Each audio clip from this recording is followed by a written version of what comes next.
ሙት እንደነበረው ቅዱሳት ስዕላት መጽሐፍ ቅዱሴ እንዳልሆኑ የሚናገሩባቸው የመጽሐፍ ቅዱስ ጥቅሶች በአጠቃላይ ለጣዖታት የተነገሩ ናቸው። ለምሳሌ ያክል አንዱ መዘን ስንመለከት ነበረ ዘጸአት ምዕራፍ 20 ከቁጥር 4 ላይ በላይ በሰማይ ካለው ታች በምድርም ካለው ከምድርም በታች ከውስጥ ካለው የማናቸውን ምሳሌ ለአንተ አታድርግ፣ አታምልካቸው፣ አትስገድላቸው ነው ይላል። እዚህ ክፍል ላይ የሚናገረው ስለ ጣዖታት እንጂ ስለ ስዕላት አይደለም። በመጽሐፍ ቅዱሳችን ላይ አምላካችን እግዚአብሔር በቃ ለምሳሌ እንደው የቅዱሳን መላእክትን እንኳን ስዕላት መሳል ባይቻል አትሳሉ ካለ በኋላ በሌላ ገጽ ላይ ደግሞ ሂዱና ሳሉ አይልም። ኦኬ አትስረቁ ካለ በኋላ ስረቁ አይልም። አትዘሙቱ ካለ በኋላ ዘሙቱ አይልም። እና እዚህ ክፍል ላይ እየተናገረ ያለው ስለ ቅዱሳን መላእክት ስለ ቅዱሳን ሰዎች አይደለም፣ ይልቁኑ ስለ ጣዖታት ነው። ክፍሉን እኮ በጣም ፖዚቲቭ ሆኖ ማንበብ ይቻላል። አታምልኳቸው አትስገድሏቸውም ካለ ባጭሩ ሰዎች ከእግዚአብሔር ውጭ የሆነ ነገር ቀርጸው ካመለኩ ባጭሩ ያ ጣዖት አምልኮ ነው። ስለዚህ ክፍሉ እየተናገረ ያለው ስለ ጣዖታት ነው። በላይ በሰማይ ሲል መላእክትን ያካትታል ወይ? አያካትትም። ለምን እንደዛ አለን? በአንደኛ ነገሥት ምዕራፍ 6 ከቁጥር 27 እስከ 29 ድረስ ለምሳሌ ቁጥር 29 ላይ በቤቱ ግንብ ሁሉ ዙሪያ የኪሩቤል መላእክት ስዕላት እንደተሳሉ ይናገራል። የኪሩቤል መላእክት ስዕሎቻቸው እንደውም ክንፎቻቸውን ዘርግተው እንደተሳሉ ይናገራል። ስለዚህ ቅዱሳን መላእክትን የሚያካትት አይደለም ማለት ነው። ባጭሩ ቅዱሳት ስዕላት መጽሐፍ ቅዱሴ ናቸው። ለወንድማችን መሀል ያቀርብለት ጥያቄ ነበረ። ልብ ብላችሁ ካስታውሳችሁ የትኛው ፕሮቴስታንት የማይመልሰው ነው። በነገራችን ላይ ስዕላት መጽሐፍ ቅዱሴ ናቸው ወይንስ አይደሉም ስትሏቸው አይደሉም ይሏቸዋል። ኦኬ እሺ፣ መጽሐፍ ቅዱሳቸው ላይ የምን ስዕል አለ? የመስቀል ስዕል አለ። ይሄንን ስዕል ማን ነው ሳሉ ያላችሁ? ከየት አምጥተው ነው የሳሉት? they have no idea። ምንም አይነት መጽሐፍ ቅዱሴ መሰረት የላቸውም። ማን ሳሉ እንዳላቸው አያውቁም። ከየት አምጥተው እንደሳሉት ምንም they have no idea። ግን ስዕላት መጽሐፍ ቅዱስ አይደሉም ይሉናል። እሺ ሌላው ሲነሳ የነበረው ስለ ስግደት ነው። ለምሳሌ ለስዕላት ስለሚደረግ ስግደት ባጭር ላንሳ ለወንድሞች እድል እንድሰጥ። ለስዕላት ስለሚደረግ ስግደት ስናነሳ ስግደት ሁሉ አምልኮ ነው የሚል አቋም ያላቸው ሰዎች ናቸው። ለስዕላት የሚደረግ ስግደት አምልኮ ነው የሚሉት። እኛ ኦርቶዶክሳውያን ቅዱስ ጳውሎስ በሮሜ መልእክቱ ምዕራፍ 13 ከቁጥር 7 እንዳለው ክብር ለሚገባው ሁሉ ክብርን እንሰጣለን። ኦፍ ኮርስ ክብር ለሚገባው ሁሉ ክብር እንሰጣለን። ለአምላካችን ለእግዚአብሔር የምንሰጠው ክብር የአምልኮ ክብር ነው። ለቅዱሳን ደግሞ የጸጋ ነው። ቅዱስ የምንለው አምላካችን እግዚአብሔርን ብቻ ነው። የእርሱ ቅድስና የባህሪው ነው። ማንም አይሰጠውም፣ ማንም አይነጥቀውም። ቅዱሳን የምንላቸው ግን በጸጋ ነው፣ which means የስጦታ ነው ማለት ነው። ስለዚህ የጸጋ ቅድስና ላላቸው ሁሉ የጸጋ ወይም ደግሞ የአክብሮት ስግደትን እንሰግዳለን። ከየት አመጣ ነው? መጽሐፍ ቅዱስ ለመሆኑ ስግደት ሁሉ አምልኮ ነው ይለናል ወይ? በፍጹም። የተወሰኑ የመጽሐፍ ቅዱስ ጥቅሶችን አንስተናል። ለምሳሌ መጽሐፈ ዜና መዋዕል ቀዳሚ ምዕራፍ 29 ከቁጥር 20 ላይ ያለውን ሐሳብ አንስተን ነበረ። ለእግዚአብሔርና ለንጉሱ ሰገዱ የሚለው ማለት ነው። ለእግዚአብሔር ሰገዱ ሲል ያምልኮ ነው። ለዳዊት የተሰገደው ደግሞ የአክብሮት ነው። ይህንን ሰፊ ታይም ካስፈለገ ልናወራባቸው እንችላለን። ከዛ ውጭ ግን በጣም የተላጫ ንግግር ነበረ። በጣም ሐሳብ ሲገን ነበረ። የጥላቻ ንግግሮች በጣም በየማሉ ሲነገሩ ነበረ። በመቀጠል ደግሞ የሚያወያየውም አካል ገለልተኛ ቢሆን ጥሩ ነበረ። ግን የሆነን ሐሳብ ደግፎ አይ ለእሱ ቻንስ ነው በዚህ ወጥቶ በዚህ ገብቶ ብቻ እኔ በጣም አዝኛለሁኝ። በዚህ ልክ ሰዎች ለሰው ተደርበው እኔ ለምሳሌ አንድ ሰው ለመወየት እንጂ ሁለት ሰው ለመወየት አልሄድኩኝም ነበር። ብቻ ይሁን ግድ የለም። ሌላ ጊዜ ግን በቻልነው አቅም በኮስ እንግዲህ ሰዎች ጣልቃ በማይገቡበት መልኩ በኮስ ለመውራት እንሞክራለን። ሰው ለቅዱሳት ስዕላት ስግደት ይገባል ወይ? ኦፍ ኮርስ ይገባል። ለምን? ምክንያቱም ቅዱሳት ስዕላት የቤተክርስቲያን ልሳኖች ስለሆኑ እና ሌሎችንም ሐሳቦች ስናነሳ ነበር። ብቻ የቱን አንስተን የቱን እንጨርሰው? ክርስቲያኖች ስለ ገቢረ ተአምራት ሲያወራ ነበረ። የበለዓምን አህያ ያናገረ አምላክ እግዚአብሔር ነው ያለን። አዎ ሰው እንደ እምነቱ ይድናል፣ እንደ እምነቱ ይድናል። ቅዱሳን ስዕላት ስለ አድኖ ስንል ከደዌ ስጋ ያድኑናል እያለን እንጂ ከዘላለም ሞት ያድኑናል እያለን አይደለም። ከዘላለም ሞት ያዳነን የእምነታችን ጀማሪና ፈጻሚ ጌታችን ኢየሱስ ክርስቶስ ብቻ ነው። ቅዱሳት ስዕላት ኦፍ ኮርስ ከደዌ ስጋ ያድኑናል። ለምሳሌ ማቴዎስ ወንጌል ምዕራፍ 9 ሳነሳላችሁ ነበር። ያቺ ሴት የኢየሱስ ክርስቶስን ጨርቁን ነክታ ነው ከደዌ የዳነችው። ጨርቁን የነካችው ኢየሱስን ረስታ አይደለም፣ ይልቁኑ በኢየሱስ አምና ነው።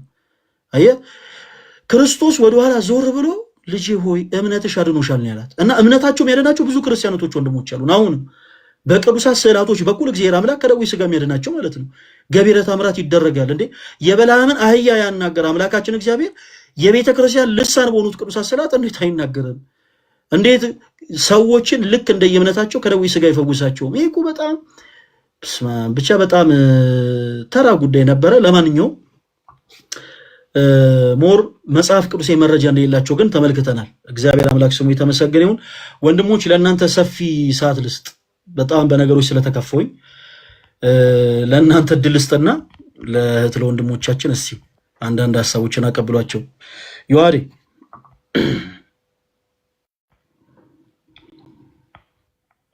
ፈለገ ይሰማል? ይሰማል።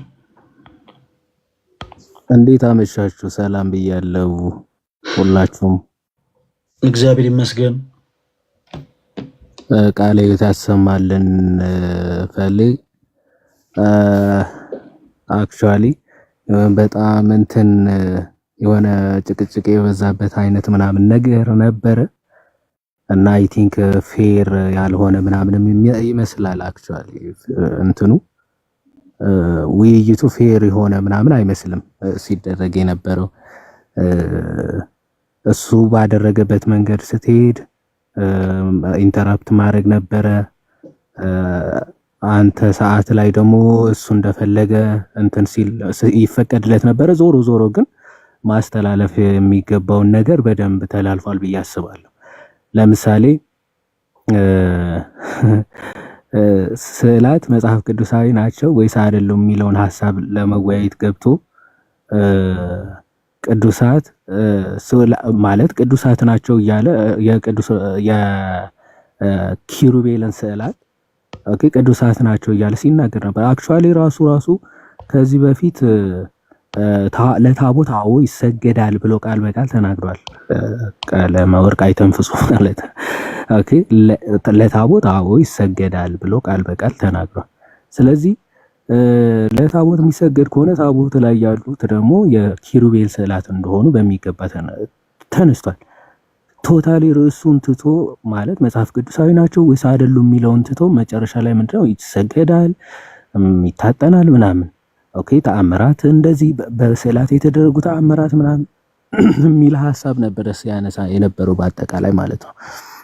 ሆኖም ቀረ ግን ዋናው ልንረዳው የሚገባው መጽሐፍ ቅዱሳዊ ናቸው ስዕላት፣ ቅዱሳት ስዕላት መጽሐፍ ቅዱሳዊ መሆናቸው እግዚአብሔር ያዘዛቸው መሆናቸው በሚገባ ታይቷል።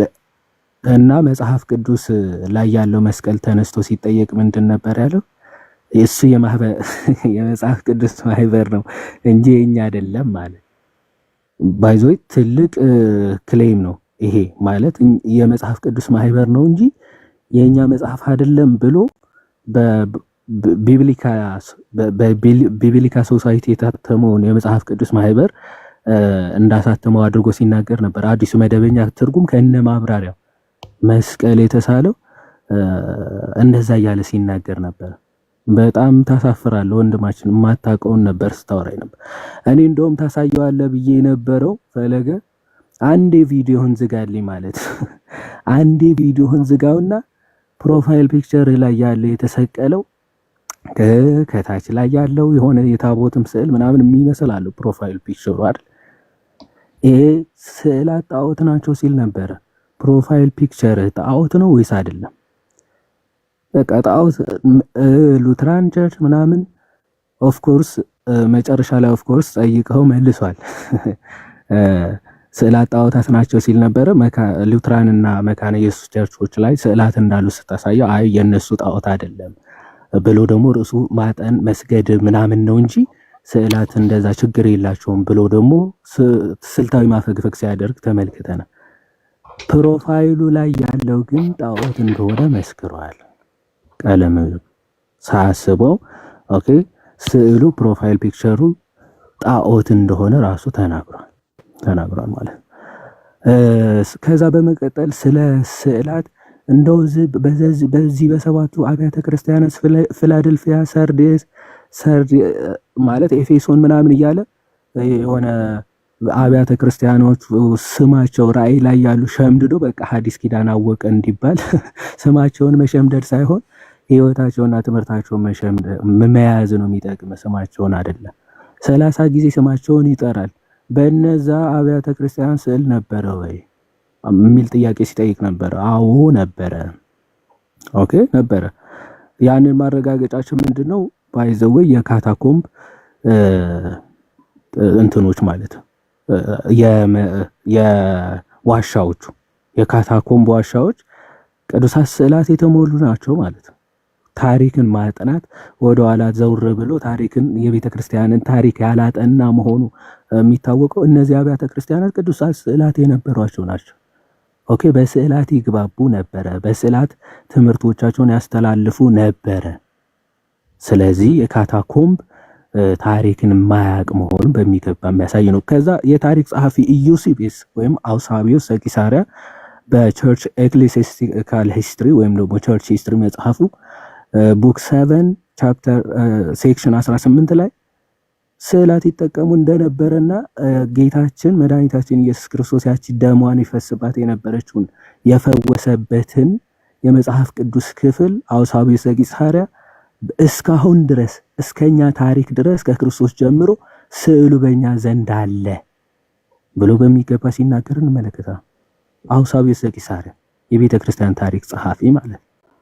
ኦኬ፣ በጣም ጥንታውያን ሰው ዘመን የታሪክ ጸሐፊዎች ነገረ ክርስቶስ ወይም ደግሞ የመጀመሪያ የክርስቶስ ስዕል ራሱ ሰዓሊው ክርስቶስ ራሱ መሆኑ በሚገባ ጽፏል። የቤተ ክርስቲያን ታሪክ ማወቅ ማጥናት ያስፈልጋል። ኦኬ፣ የእመቤታችን ምስረ ፍቁር ወልዳ ስዕል ሰዓሊ ወንጌላዊ ቅዱስ ሉቃስ እንደሆነ በቤተ ክርስቲያን ታሪክ የታመነ ነው። ኦኬ፣ ዮሐንስ ዘደማስቆ ስለ ቤተ ክርስቲያን ሲናገር ስዕላትን ስለሚቃወሙ ሰዎች በሚገባ ባብራራበት መጽሐፉ ይህንን ይገልጻል። ቅዱስ ባሲሊዮስ ሌተር 360 መጽሐፉ ላይ እሱም በሚገባ ስዕላትን እንስማቸዋለን፣ እናከብራቸዋለን፣ ኦኬ ከነሱ በረከት እንቀበላለን። ቅዱስ ባሲሊዮስ ኦኬ። እነዚህ ታላላቅ የቤተ ክርስቲያናችን አባቶች ከመጽሐፍ ቅዱስ ይሄንን ሐሳብ ወስደው አብራርተዋል፣ ኦኬ ተርጉሟል። ለዛ ነው በየትኛውም ጥንታውያን አብያተ ክርስቲያናት ላይ ብትሄዱ ጥንታውያን የፕሮቴስታንት ቸርቾችንም ጨምራችሁ ማለት ነው ሉትራን ቸርችም ጨምራችሁ ብትመለከቱ ለምንድነው ስዕላትም ይጠቀሙ? ኦኬ ስዕላትን ይጠቀማሉ። ከጥንት ጀምሮ በቤተ ክርስቲያን ታሪክ ውስጥ የነበረ ስለሆነ እነ ቅዱስ ዮሐንስ አፈወርቅ የቅዱስ ጳውሎስ ስዕል ነበረውና በሌሊት እየተገለጠ ምስጢራቱን ሲገልጽለት የነበረ ከቅዱስ ጳውሎስ ስዕል ኦኬ እየተነሳ ቅዱስ ጳውሎስ ይናገር የነበረውን ነው። ይሄ በጥንታውያን አብያተ ክርስቲያናት ሁሉ የታመነ ስዕላት ይናገራሉ፣ ስዕላት ያጠባሉ ምናምን አይነት ነገር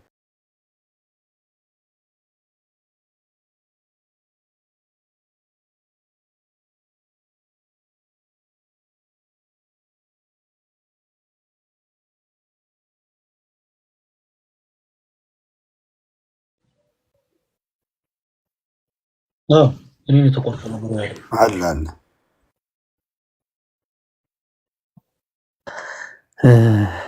አዎ ቅዱሳት ስዕላት በተአምር ሊናገሩ ይችላሉ። ይህ ተአምር ነው ግን ኦኬ ተአምር ከዕለታዊ አስተምሮ እንኳን መለየት የማይችል አስተምሯቸው ላይ እንደዚህ ያለ ብሎ ሲናገር ነበር። አስተምሮ አይደለም አክቹዋሊ ኦኬ ከስዕል ወተት ጠቡ ወይም ደግሞ ስዕሉ ተናገረ ከዛ ድምፅ ወጣ አስተምሮ ነው እንዴ? አስተምሮ አይደለም። አስተምሮና ተአምር እንኳን መለየት የማይችል ምን እንደማለት መሰላችሁ? የበልዓም አህያ ተናገረች፣ ስለዚህ አህዮች ይናገራሉ ብለው ክርስቲያኖች ያስተምራሉ። በአስተምሯቸው አህዮች ይናገራሉ ብሎ ትምህርት እንደማድረግ ማለት ነው። የያዕቆብ በጎች ሽምልምል እንጨቶችን በመመልከት ጸነሱ። አይ በጎች የሚጸንሱት በማየት ነው ብለው ክርስቲያኖች ያስተምራሉ በትምህርት ደረጃ ብሎ እንደመናገር ያለ መሐይምነት እውነት የለም። ይሄ መሐይምነት ነው እውነት ለመናገር። እንዴት ቅጭጭ ያለ አእምሮ ቢኖራቸው ነው እንዲህ አይነት ሐሳብ ራሱ የሚያነሱ? በሆነ ገድል በሆነ ተአምር ላይ እንዲህ አይነት ነገር ተገኘ ማለት በአስተምሮታቸው እንዲህ ያምናሉ ወይም ደግሞ ስዕላት እንዲህ ያደርጋሉ ብለው ያስተምራሉ ብሎ መናገር ሼም።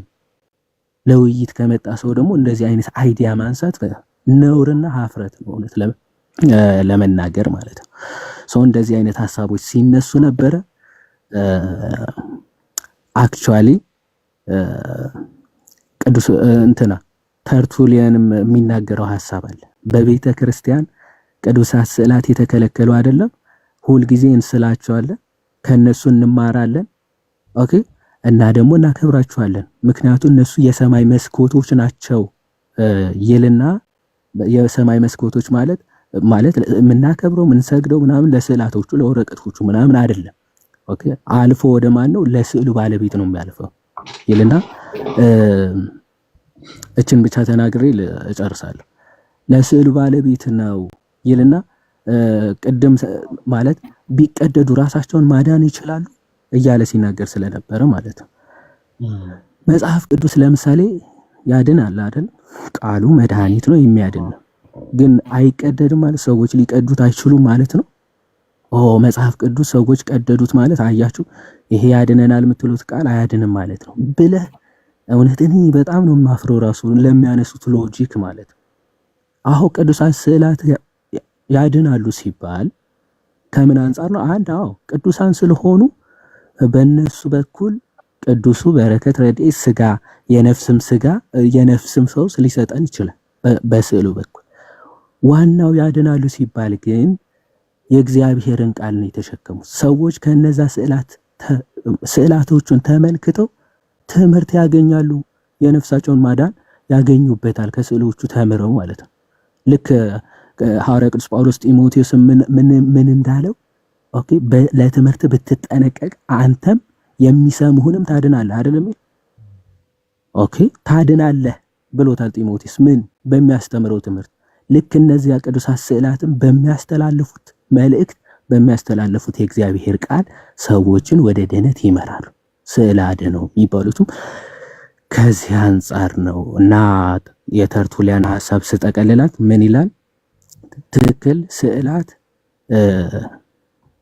በመጽሐፍ ቅዱስ ለጣዖት አገልግሎት ተቃውሟቸዋል። መጽሐፍ ቅዱስ ለጣዖት አገልግሎት ለአምልኮ ከልክሏቸዋል።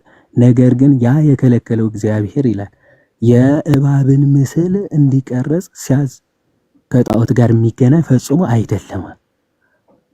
ኪሩቤልን እንዲቀረጹ ሲያዝ ግን ፈጽሞ ከጣዖቶች ጋር የሚገናኝ አይደለም። ይሄንን መለየት ይገባናል ብሎ ጠርጡለስ ይናገራል። በጣም ይቅርታ በዛሁኝ እና እግዚአብሔር ይስጥልኝ። ይወሬ ቴንኪዩ በጣም ያው አንዳንድ ጊዜ የተነሱት ሀሳቦች ስህተቶች ናቸው። ኦፍኮርስ ግን ሆስት አድርጎ ለምሳሌ ሲያወያይ የነበረው ሰው ግን በትክክል የሚለኝ ካልሆነ ግን ምንም ማድረግ አይቻልም። ለምሳሌ ስንወያይበት የነበረው ሀሳብ ቅዱሳት ስዕላት መጽሐፍ ቅዱሴ ናቸው ወይንስ አይደሉም ነው። ቅድም አንተ እንዳልከው ሲነሳ የነበረው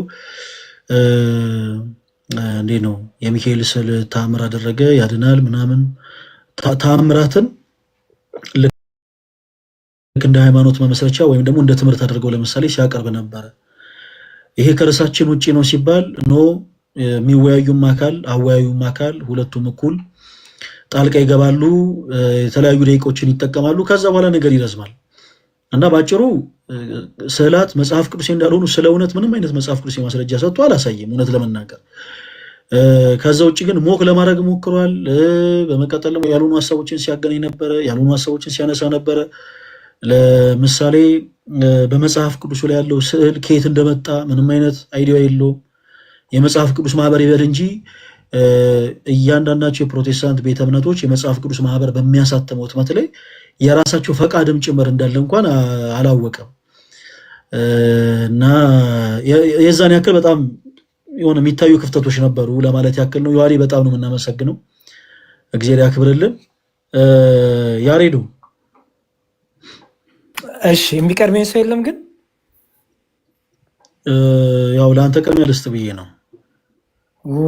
እሺ፣ ይቅርታ እንግዲህ የቀደምኳቸው ወንድሞች እዚህ ያላችሁ ሁላችሁንም ሰላም ብያለሁ። ቶሎ ቶሎ ፖይንት ሜክ ላድርግ እና እንትን ልበል። ሰው የተነሱ ነጥቦችን ያልተዳሰሱ ነገሮችን ቶሎ ቶሎ ልዳስ። የመጀመሪያው ዮሐድዬ ያለው ነው። እሱ ምንድነው ስዕላት ቢቀደዱ ቢጨማደዱ፣ ያው ይሄን ሰሞን ያቺ ልጅ በእነሱ ቤት ድራማ እየሰሩ ስለሆነ እኔ የሚገባኝ ድራማ ስለሆነ ማለት ነው ያንን ነገር ያው ነካ ለማድረግ ፈልጎ ነው ወንድማችን፣ ይገባኛል። የሚገርመው ነገር ባለፈው ሙስሊሞች የሆነ ሙስሊም መጽሐፍ ቅዱስን ሲቀድ ፕሮቴስታንቱ መጽሐፍ ቅዱስ ተቀደደ ብለው በቃ በጣም እና ምን እያሉ ሲያሾፉባቸው ነበረ ሙስሊሞቹ። በቃ መጽሐፍ ቅዱስ የማያድን የት አለ እግዚአብሔር እዚህ መጽሐፍ ውስጥ ካለ የማያድን ይሉ ነበር። እና ያንኑ የስንፍና ቃላት ጴንጤዎቹ ሲጠቀሙ አሁን በጣም ያስቃል። በጣም ነው የሚያስቃል። ፕሮቴስታንቶቹ እንደዛ ሲሉ ጴንጤዎቹ እግዚአብሔር ነው ፈራጁ፣ እግዚአብሔር ጊዜ ያለው ይሉ ነበር። ልክ አሁን ስዕላት ላይ ሲመጣ ደግሞ ራሳቸውን አድኑም ይላሉ። ይሄ አይ ዶንት ቲንክ ማቹር አለመሆን ነው። ያው የብሽሽቅ ወንጌል ውስጥ ስለገቡ ወንድሞቻችን አለማስተዋል የሚያመጣው ስህተት ነው። እኛ ሲጀመር ስዕሉ ራሱ ማርያም ናት አላለም። ስዕሉ ራሱ ገብርኤል ነው አላለም። የስነ ስቅለቱ የክርስቶስ ያ ስዕሉ ክርስቶስ ነው አላለም። የስዕሉ ባለቤት ግን የስዕሉ ባለቤት ደግሞ ማንም አያገኘው። እቀድሃለሁ እገልሃለሁ የሚለው አይደለም። ይልቁንም የስዕሉ ባለቤት የሆነው ቅዱስ ከሆነ የቅዱሱ አምላክ ለዛ ለቅዱሱ ይበቀልለታል። እሺ አንድ ሚታርግልኝ። ስለዚህ እሱ ይሄ የፕሮቴስታንቶቹ ጨዋታ ብዙ አይገባኝም እና ባለፈው ቸርቻችን ፈረሰ ብለው ለቅሶ ተቀምጠው ነበረ የሆነ ክፍለ ሀገር እና ምን ነው እግዚአብሔር አያድንም እንዴ ሊባል ነው።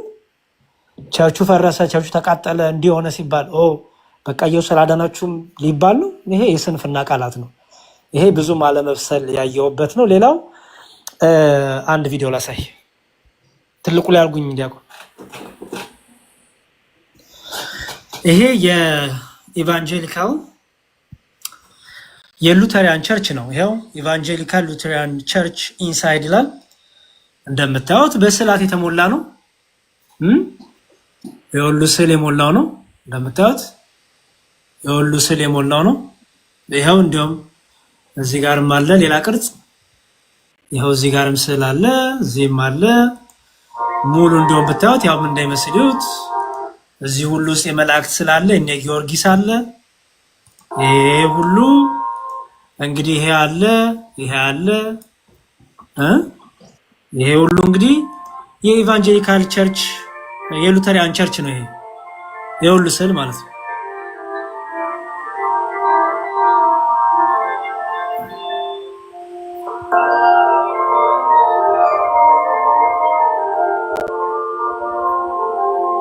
እና ይሄ ሁሉ ስዕል እንግዲህ እንዳልኳችሁ ያው ይሄ ክርስቶስ ነው። እዚህ ጋር ስነ ስቅለቱ አለ፣ እዚህ ጋር ቅርጽ አለ ከእንጨት የተቀረጸ፣ እዚህ ጋር የተለያዩ ስዕሎች አሉ እንደምታዩት። ዙሪያውን ጽሁፎች አሉ፣ ስዕሎች አሉ። የሁሉ ስዕል ነው። ግድግዳው ላይ የተለጠፈው ጠቅላላ ስዕል ነው እንደምታዩት።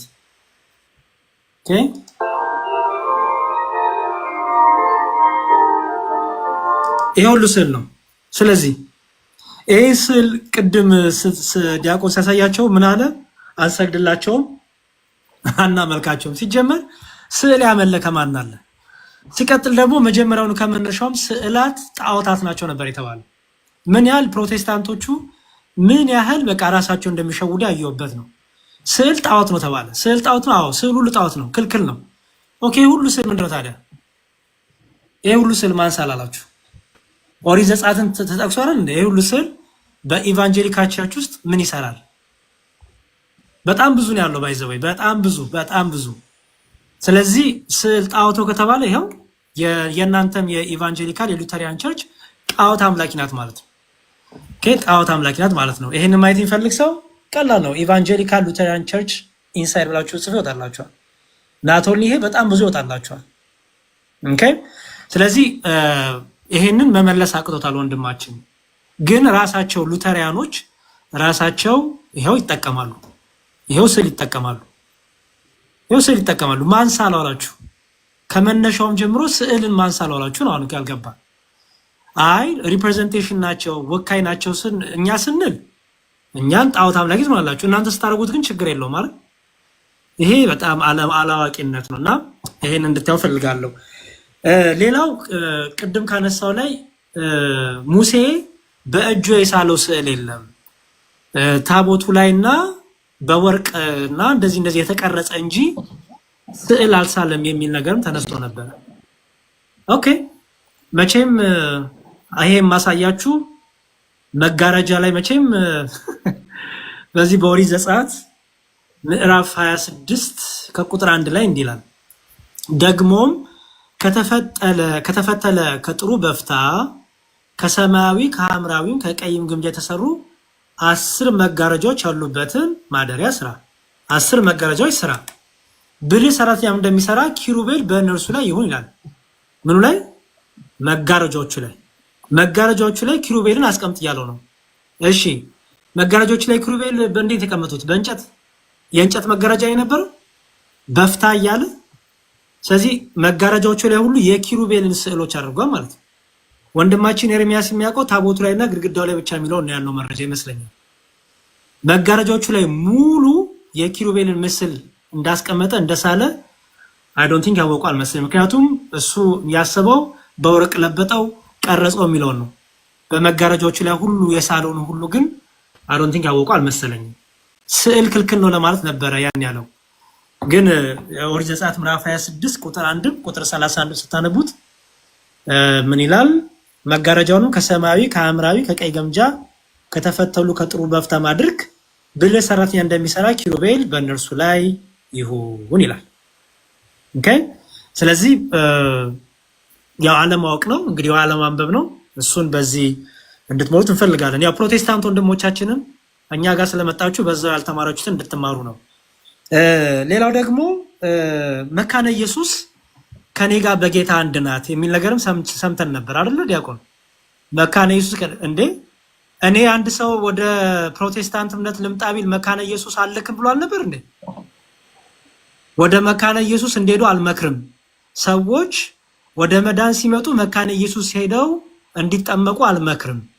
መካነ ኢየሱስ ሄደው ምንም ነገር እንዲያደርጉ አልመክርም። መካነ ኢየሱስ ዕቃቃ ጨዋታው ነው የምትጫወተው ሲል አልነበር እንዴ? ዛሬ ሲሆን ነው እንዴ? ለክርክር ሲሆን ነው እንዴ? ማስረጃ ላሳያ ምን ችግር አለው? እሺ አንዳንዴ እንዲያው ውሸት በጣም የሚደብር ነገር ነው በእውነት። ለክርክር ሲባል የሚደረጉ ውሸቶች ያ ራስን ማታለል ነው። መካነ ኢየሱስን ዕቃቃ የምትጫወት ናት ተብላ የተቀመጠችን ቸርች ዛሬ በጌታ አንድ ናት። ይሄ ጥሩ አይደለም። ግን እንስማው። በአራስታሙ ለምን አትወጡም? ጉዳይ ነው አሉ። ጥምቀት ለድነት ነው ብሎ የሚሉ ሰዎች ስርዓት እኮ አልኩ። በእውነት የርሜት አንተ ራስህ ስርዓት ብትጥሩ ነው። እውነት ስርዓት ያዝ። አንተ ማታምንም በቃ ራስህ እጅ ላይ ቁጭ በል እንጂ ስርዓት ያዙ እኛን ማለት አትችልም። እና ንግግሩ ራሱ በጣም የሚደብረው ሌሎስ ግን ስሙት። እኔ ህፃናት አጥማቂያነት የሆኑ አብያተ ክርስቲያናት ላይ ምን ልረዳችን ማለት ምን ልረዳችን ቤቴው ምናምን ነገር ስርዓትን ትይዛለህ። ለሚሰማኝ ትውልድ እናገራለሁ። እንደነዚህ አይነትን ሰዎች እንዳይሰሙ ማለት አደብ ነው መኖር ያለበት። የእግዚአብሔር ቃል ሐዋርያቱ ያላሉትን አንተ ትውልድ መቀበል የለብህም። እነ ጴጥሮስ ያልሰሩትን ስርዓት፣ እነ ጳውሎስ ያልሰሩትን ስርዓት፣ አባ ጊዮርጊስ ዘጋስጫ የሚባል ትምህርቱ አልጫ የሆነ ሰውዬ የሰራውን ስርዓት እንትና ሉተርም የሰራውን ስርዓት ወደብተር አልቀበልም። እንደ መጽሐፍ ቅዱስ አይቼ የመካነ ኢየሱስ በል የሉተራውያን በል የህፃናት ጥምቀት ጫወታ ነው። 4 ነጥብ እናንተ ፊደል እሺ ያው እንደሰማችሁት ምንድን ነው ያለው? የመካነ ኢየሱስም የሉተሪያንም የማንም ዕቃቃ ጨዋታ ነው። እዛ ያለው የመዳን ትምህርት ዕቃቃ ጨዋታ ነው። ዛሬስ በጌታ አንድ ነን። ይሄ በጣም ትክክል ያለው ነገር ነው። ራስን መሸወር ነው። እንዲያው ምእመኑንም ምስኪን ነው። በቃ ምንም አያዳምጥም። ዝም ብሎ ቲፎዞ ነው ማለት ነው። እና ይሄ በጣም ያሳቀኝም በጣም የገረመኝ ነገር ነው። በተረፈ ግን ላጠቃላ ሀሳቤን ስዕላት መጽሐፍ ቅዱሳዊ ናቸው። ፕሮቴስታንት ሲስለው ስህተት የሆነ ይቅርታ፣ ፕሮቴስታንት ሲስለው ቅዱስ የሆነ ሉተሪያን ሲስሉት ቅዱስ የሆነ ኦርቶዶክሲያን ሲስሉ ግን ጣዖት የሚሆን ስዕል የለም። እናንተ ስታረጉት ቅዱስ፣ እኛ ስናረገው ጣዖት የሚሆንበት ምክንያት የለም። የሉተሪያን ቸርች በስዕል ተከባ ዙሪያዋን የመላእክት ስዕል፣ የነ ጊዮርጊስ ስዕል፣ የድንግል ማርያም እንዲሁም የሉተርን ትምህርት ላሳይ እንዲሁም ይህን ነበር ላሳይ የነበረው። ኦኬ ይኸው ምን ይላል? ሉተሪያን ኢንፎርሜሽን ዳት ኦርግ ይላል። ይሄ ዌብሳይት እንደምታዩት ሉተሪያን ኢንፎርሜሽን ዳት ኦርግ ይላል። ሉተር ስለ ስዕል ምን ያምናል የሚለውን ላሳያችሁ። ሉተር ስለ ስዕል ምን ያምናል? ሉተር ምን ይላል? እንዲህ ይላል Now I say this to keep this conscience free from mischiefs, laws, and fiction sins, and not because I would defend image ይላል። Nor would I condemn those who have destroyed them. ስዕላትን ያቃጠሉን ያጠፉ ነበሩና እነሱንም እቃወማቸዋለሁ ይላል ማ ሉተር። ኦኬ ዲስትራጓቸውን ያጠፏቸውን ያቃጠሏቸውን እቃወማቸዋለሁ አለና especially those who destroy divine ይላል። ማንን ነው ማለት? divine and idolatrous image, but image for memorial and witness such as crucifix and image of saints are to be tolerated ይላል። ማ ሉተር የጌታችን ስቅለትና የቅዱሳን የቅዱሳን ስዕልና የክርስቶስ ስቅለት ይሄን የሚመሰክሩ ስዕሎች በቤተ ክርስቲያኖች ይኖሩ ይገባል፣ ቶለሬት እናረጋቸው ይገባል ብሎ ማን ያስተምራል? የእምነት አባታቸው ሉተር። ስለዚህ ኤርሚያስ ደግሞ ምን አለ? ስዕል ጣዖታት ናቸው ይላል። ሉተሪያን ደግሞ በጠቅላላ በቸርቻቸው ስዕል አለ። ስለዚህ ጣዖት አምላኪ ናቸው ማለት ነው። በጌታ አንድ ነን የሚላቸው ሉተሪያን ጣዖት አምላኪ ናቸው ማለት ነው። ስለዚህ እንድታውቁ ፈልጋለሁ። ማጠቃለያ ምንድነው? እኛ ቅዱሳት ስዕላት አዎ እግዚአብሔር ታምር ይገልጥባቸዋል። አዎ እግዚአብሔር ማዳን ይገልጥባቸዋል። በቅዱስ ጳውሎስ ጨርቅ ታምሩን የገለጠ ክርስቶስ ዛሬም ይሰራል። ድንጋዮች እንዲናገሩ፣ ድንጋዮች እንዲያመሰግኑ፣ አህያ እንድትናገር ያደረገኛ የማይሰራ ክርስቶስ የለንም። የማይሰራ እግዚአብሔር የለንም። ጸጥ ያለ ክርስቶስ የለንም። ፕሮቴስታንቶቹ እንደዚህ አይነት ክርስቶስ ካላችሁ መብታችሁ ነው። ግን ለእናንተ ሲሆን የሚሰራ ለእኛ ሲሆን የማይሰራ ክርስቶስ ብሎ ነገር የለም። ስለዚህ ያው ቅዱሳት ስዕላት ታምሩን ይገልጥባቸዋል። ክርስቶስ እግዚአብሔር ማዳን ይገልጥባቸዋል፣ ኃይሉን ይገልጥባቸዋል። አህያን ያናገረ ጉዛንን ያናገረ አምላካችን ኢየሱስ ክርስቶስ በዚህ በአንደኛ ነገሥት እንደምናነበው ቁራ እንኳን ሄዳ ነብዩን ተመግቦ እንደነበረ ይህ ሁሉ የእግዚአብሔር ድንቅ ስራ ነው። እኛ በእግዚአብሔር ድንቅ ስራ በእግዚአብሔር ኃይል ክብሩን ኃይሉን ይገልጥባቸዋል ብለን እናምናለን። የማይሰራ ክርስቶስ የለንም። የማይሰራ እግዚአብሔር የለንም። ስለዚህ ቅዱሳት ስዕላት ቅዱስ ያሰኛቸውም የቅዱሱን ታሪክ ስለያዙ ነው ማለት ነው። የቅዱሱን ታሪክ ስለያዙ ቅዱስ ተባሉ። ልክ መጽሐፍ ቅዱሳችን ቅዱስ መጽሐፍ ያሰኘው ቃሉ ሲቀመጥበት ነው። ቃሉ ከመቀመጡ በፊት ምን ነበረ? ጀስት መጽሐፍ ነበረ። ቃሉ ሲቀመጥበት ግን ምን ሆነ? ቅዱስ ተባለ። እስትንፋሰ እግዚአብሔር ያለበት ተባለ። የእግዚአብሔር ጸጋ ያለበት ተባለ። እነዚህም ስዕላት ሰው ቢስላቸውም ቅዱሱን ታሪክ ስለያዙ በቅዱሱ ስለሚሰየሙ የእግዚአብሔር መንፈስ ያድርባቸዋል፣ የእግዚአብሔር ክብር ይገለጥባቸዋል ብለን እናምናለን። ልክ ሉተሪያን በቸርቾቻቸው እነዚህን ነገር ሲያስቀምጡ እነዚህን ሁሉ ሲያስቀምጡ እነዚህን ስዕላት ሲያስቀምጡ መገለጫ ማስተማሪያ የቅዱሱን ታሪክ ደግመው እየሳሉ እንደሆነ ስለው በስዕል በየቸርቾቻቸው የነ ጊዮርጊስን የመላእክትን እያስቀመጡ እንደሆነ ማለት ነው። ስለው ምን ብለው እነዚህ ሪፕሬዘንቴሽን ናቸው ብለው ማለት ነው። እግዚአብሔር ይስጥልኝ፣ አመሰግናለሁ። ያሬዶ እናመሰግናለን። ቃለ ሕይወትን ያሰማልን። ግሩሜ ትቀርባለህ መሰለኝ። እንዴት አላችሁ? እግዚአብሔር ይመስገን። አለን እነ ዮሐዴም ደምዬም ቴዶ ያሬዶ ሌሎችም ወንድሞቼ እንዴት አላችሁ? እንትኑ አሪፍ ነው፣ ውይይቱ አሪፍ ነው። ባይዘ ማለት እኔ ውይይቱን ከምን አንጻር ነው የምገመግመው? መናገር ያለብህን ተናግረሃል ወይ ከሚለው አንጻር ስለማየው ለእኔ ውይይቱ አሪፍ ነበረ። መናገር ያለብህን ነገሮች ተናግረሃል። በዛኛው ሳይድ በጣም ሚስ ኢንተርፕሬት ይደረግ ነበረ። ሪሌሽናል የሆኑ ነገሮችን ባነሳ ቁጥር እነዛን ሪሌሽኖች ወደ ሌላ ጽንፍ ወስዶ ኢንተርፕሬት ማድረግ እንደነበረ ያው ሁላችንም ያየነው ነው። ግን በቃ አንተ አድሬስ ማድረግ ያለብን ነገር ከማድረግ አንጻር ግን ውይይቱ ለእኔ በጣም አሪፍ ነው ብዬ ነው ማስበው። አወያዩን ኖርማሊ ያው በሌላ ውይይት አውቀዋለሁ፣ ሃይማኖቱም እንደሆነ አላውቅም። በእርግጥ ግን ሃይማኖቱ ላይ ያለ ሰው ቢሆን ሞር አሪፍ ነበረ ብዬ አምናለሁ። ማለት አንዳንዴ ምን አለ ኤርሚያስ ምን አይነት ብልጠት ለመጠቀም ይሞክራል።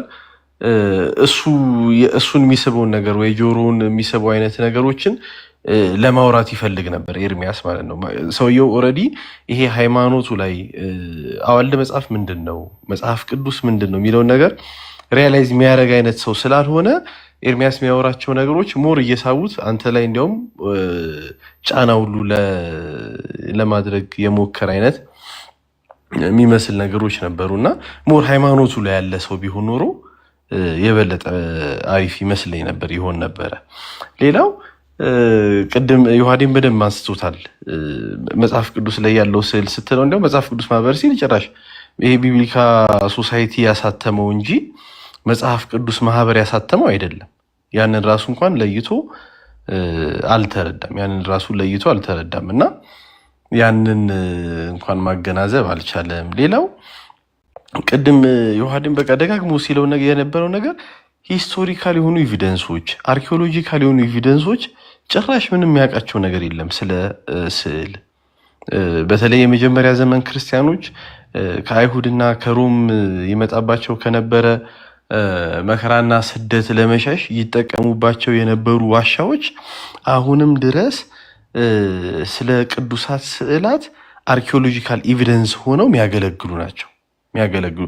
ስፔሻሊ የጵርስቅላ ካታኮምብ ወይም ምንድን ነው ስሙ ዋሻ የምንለው የእናታችን ቤታችን ቅድስት ድንግል ማርያም ክርስቶስን አቅፋ ይዛ የነበረው ስዕል በጣም እንግዲህ ፈርስት ሴንቸሪ ሰከንድ ሴንቸሪ ላይ የነበሩ ዋሻዎች ናቸው። እነዚህ የመጀመሪያው ክርስቲያኖች የምንላቸው ቤዝ የምናረጋቸው ዛሬ የሆነ ነገር አደረግን፣ ዛሬ የሆነ ነገር ተናገረን ስንል ከኛ ቀድሞ ማን ብሎታል ብለን ወደኋላ ብንሄድ የምንደርስባቸው ክርስቲያኖች ናቸው እና ሂስቶሪካል አርኪኦሎጂካል ኤቪደንሶችን በሙሉ በጣም ረግጦ ጭራሽ ምንም ቦታ እንዳልሰጣቸው አይተናል።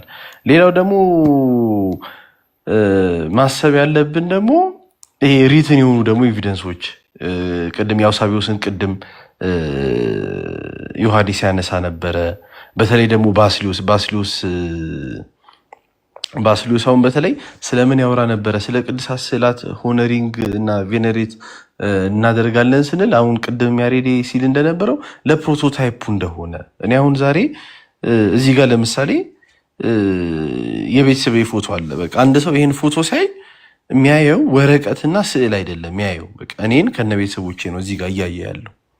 ወይም የዮሐዴ ምስል ላይ ያለው አቡነ ማን እንደሆኑ ጠፋኝ እንጂ ደግሞ ተፎገርኩ እዚሁ ዮሐዴ ምስል ላይ ያለው ያንን ሳይ አቡነ ሽኖዳ አሁን አቡነ ሽኖዳ ናቸው እንጂ ብትለው አሁን እኔ እዛ ሰዓት ላይ የኤርሚያስን ፎቶ አውጥተህ ይሄ ማን ነው ብትለው ኤርሚያስ ነው እንጂ የሚልህ ጨርቅና ስዕል ነው አይልህም። ስለዚህ ባስልዮስ የሚለው የነበረው ምንድን ነው? ይሄ ሆነሪንጉም ሆነ ቬኔሬሽኑ ፓስ የሚያደርገው ለፕሮቶታይፑ ነው። በቃ እኛ የምናከብረው የምናመሰግነው የሆነ ወረቀት አይደለም። ለወረቀትማ እኮ መጽሐፍ ቅዱስና አንድ የኔ የልጄ ስዕል ደብተርም ሁለቱም ወረቀት ናቸው፣ ጽሁፍ አላቸው አይደል? መጽሐፍ ቅዱስን ግን የእግዚአብሔር ቃል አለው ስላልን ወረቀትነቱ ሳይሆን የእግዚአብሔር ቃልነቱ ከዛኛው ወረቀት እንደሚለየው ይህም የቅዱሳን ስዕል የቅዱሳኑ የተሳሉበት ስለሆነ እንጂ ኢትስ ኖት አባውት እስክሪብቶ ዘጨርቁ ወይ ቀለሙ አይደለም። ስለዚህ በጣም ሺፍት ሲያደርግ የነበረው ነገር ደግሞ እሱ ነው። በጣም የሚገርመኝ የነበረው አሁን ያሬዴ ስላነሳ መድገም አልፈልግም። ቅዱሳት ስዕላት በመጽሐፍ ቅዱስ ግን ሺፍት ያደርግ የነበረው ለቅዱሳት ስዕላት በፕሮቶታይፕ አማካኝነት ለቅዱሳት ስዕላት የምንሰጠውን ክብር ቀጥታ እየወሰደ ይለጥፍ የነበረው ከጣዖት አምልኮ ጋር ያንን ሽፍቲንጉን እኮ አንተ ይዘኸው ነበር። ምክንያቱም ሁሉ ስግደት አምልኮ ነው ወይ ሁሉ ማጠን አምልኮ ነው ወይ ስትለው ደግሞ ኖ ይሄ ርዕስ አይደለም እያላለፈ ልክ እሱ ጋር በተራ ሲመጣ ደግሞ እንደገና ማይሆን ነገር ሄደና ከሞላ ጎደል ለእኔ በጣም አሪፍ ነው ውይይቱ። በቃ አድሬስ ማድረግ ያለብን አድርጋል ነው ብዬ ማምነው። ልጁም ግን ማለት በጣም ፌር አይደለምም ማለት የከበደኝ ምንድን ነው ኖርማል እውቀቱ የለውም፣ እዚህ ቦታ ላይ እውቀቱ የለውም። አውቆ የሆነ ነገር ሳይድ ላርግ የሚል አይነት ነገር ያየሁበት አልመሰለኝም። ግን ሳያውቀው ግን ሳይድ እያደረገ ነበር። በቃ ተመቸው። ኤርሚያስ ልጁን እንዲህ ለማድረግ በጣም ተመቸው፣ ማያውቅ ሰው ስለሆነ ማለት ነው። እና ያንን ያየሁት በጣም እግዚአብሔር ያክብርልን። ባለውለታችን ፈለገዬ እግዚአብሔር ያክብርልን። ቴንኪው ግሩሜ። ከዛ ማን ነው ተረኛ? ደሜ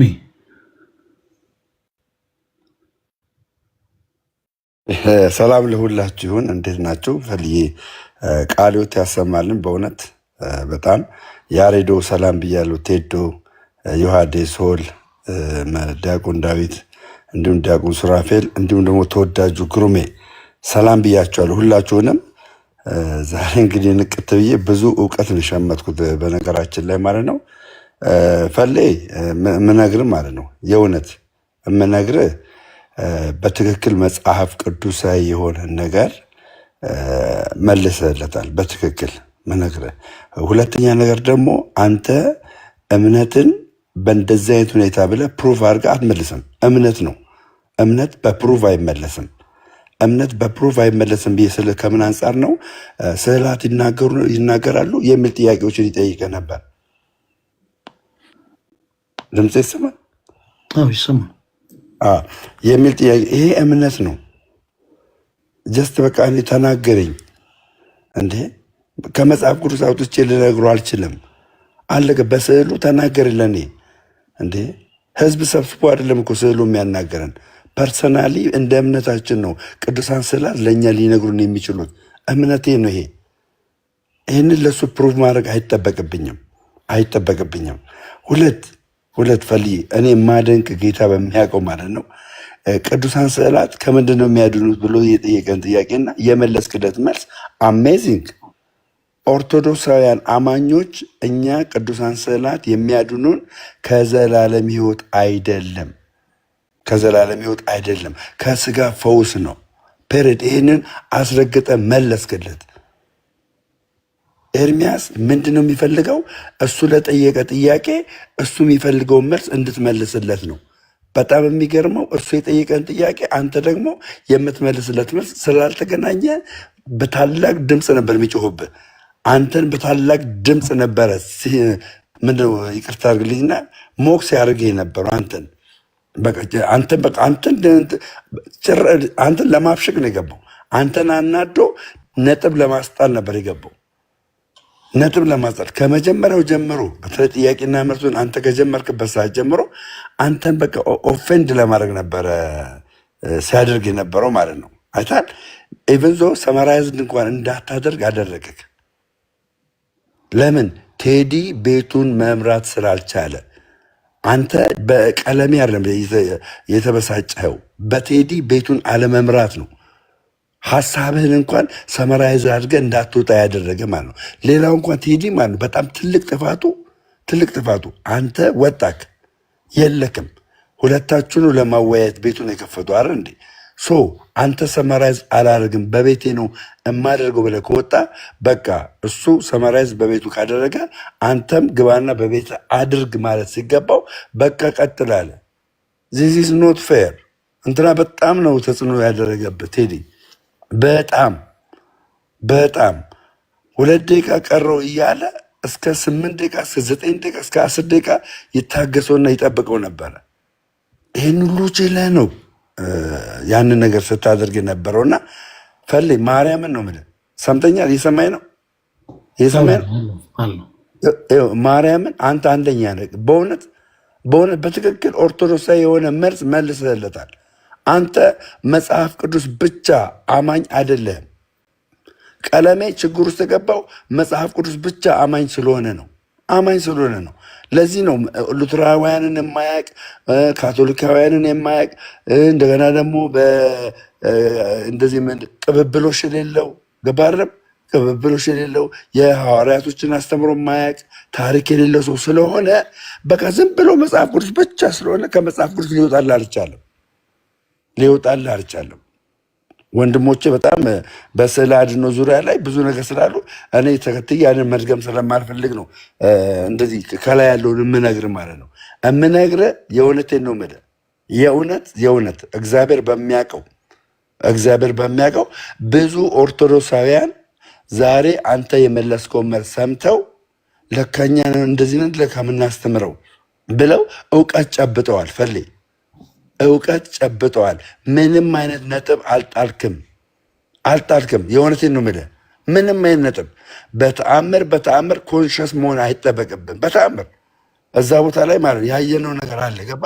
አንተ በእውነት ያውም ሊቃውንት እያሉ አንተ በዚህ ረገድ ይሄንን መናፍቅ ደመደምክልን። ብራዘር የእውነቴን ነው የማወራ። ደመደምክልን። በሚገርም ሁኔታ ነው እንደዚህ ስታደርግ የነበረው። በሚገርም ሁኔታ ስለዚህ ፈልዬ ሰማይ ነው ደግሞ አንተ አንደኛችን ነህ። ምንም ፈገግታህን እንጂ የምንፈልገው እንደተሸነፍክ ነጥብ እንደጣልክ መስለ እንዳመታ በቴዲን የተበሳጨው ቀለሜ አንድም ነገር በቃል ሙግት አንተን አንድም ነገር ሊያሸንፍ አልቻለም።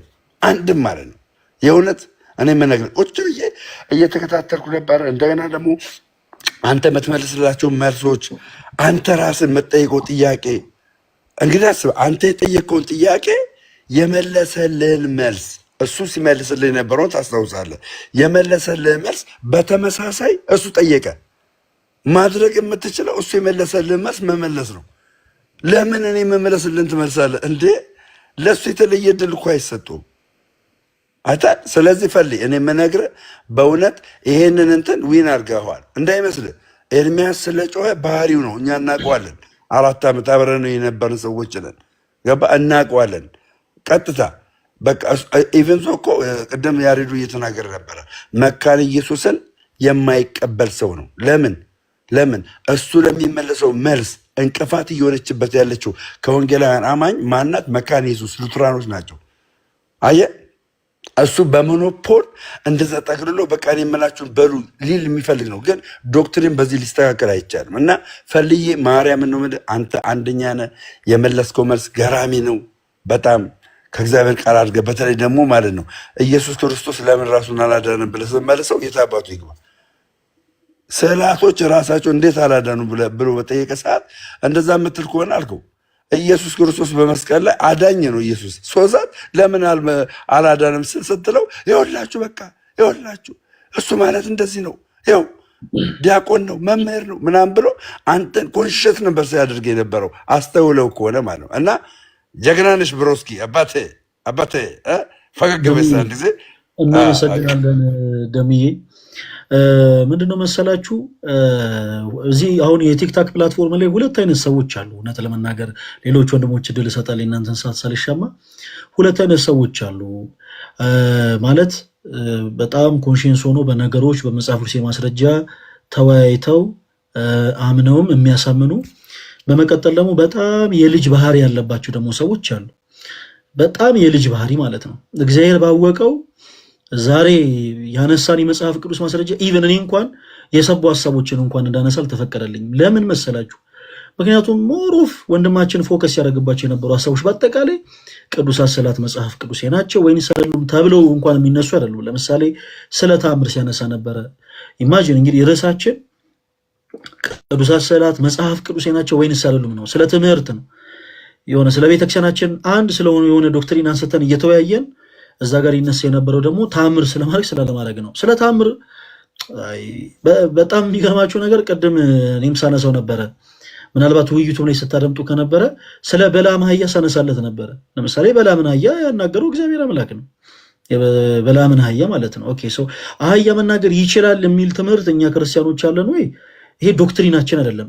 በተአምር ግን ኦኬ፣ በእግዚአብሔር ተአምር ግን ማይቻል ነገር ሁሉ ይቻላል። ለዛ እኮ ነው ጌታችን ኢየሱስ ክርስቶስ የሰናፍጭ ቅንጣት ታክል ቢኖራችሁ ይህን ተራራ ከዚህ ተነስተህ ሂድ ብትሉት ይሄድላችኋል ብሎ የተናገረው ለዛ ነው። እና እኔ እንደውም ሞር ከክርስቲያኖቶች ወንድሞች ይልቅ ፕሮቴስታንት ወንድሞች ሞር መጽሐፍ ቅዱስ ማስረጃዎች እንዳልተሰጡ ተመልክታችኋል። እኔ የራሳችሁ ባታተልሉ መልካም ነው። እኛ እግዚአብሔር ይመስገን የክርስቶስ ነን። በዚች እርሱ በመሰረታት ቅዱስ ቤተክርስቲያን ያለን የእርሱ ሙሽራ ሆነችው በዚህ ቤተክርስቲያን ውስጥ አሁንም ድረስ ያለን በዚህ ቤተክርስቲያን ውስጥ የምንኖር ሰዎች ነን። ሰው እናንተ ግን ልባችሁ የሚናፍቀውን እውነተኛውን ጌታ እንድታገኙት ከእውነተኛውን በጎቹ ጋር ደግሞ ተቀላቀላችሁ እንድትመሰግኑት እንፈልጋለን። እና በእነዚህ አይነት ተራ ሀሳብ ልክ የሆነ በጣም የሰባ ሀሳብ እንደተገኘ አድርጋችሁ እንዳትቆጥሩት ፕሊዝ። ምንም አይነት ሀሳብ ለጠየቅነው ጥያቄ መልስ አልሰጠንም። ለምሳሌ ስዕላት መጽሐፍ ቅዱሳዊ ናቸው ስንለው ኦፍኮርስ አዎ ይለናል። መጽሐፍ ቅዱሱ ላይ ስዕላቶች አሉ። ማን ሳሊ በለው የአብኑ አይዲያ ከየት መጥተው ይሳሉ ምንም የሚያውቀው ነገር የለም። መጽሐፍ ቅዱስ ማስረጃ። በመቀጠል ለቅዱሳት ስዕላት ስግደት ይገባል ወይስ አይገባም? በመጽሐፍ ቅዱስ ማስረጃ እናወራ። ፈቃደኛ አይደለም ወንድማችን። እና ምንድነው አንዳንድ ጊዜ በእንደዚህ አይነት ነገሮች ብዙ ጊዜ ፕሮቴስታንት ወንድሞቻችን እንደው በጌታ ፍቅር ለምናችሁ እንደው ባትታለሉ። የሰቡ ሀሳቦች አይደለም የተነሱት። ሌላው እሺ ዲያቆን ለእርሶ ዕድል ልስጥ። ዲያቆን ዳዊት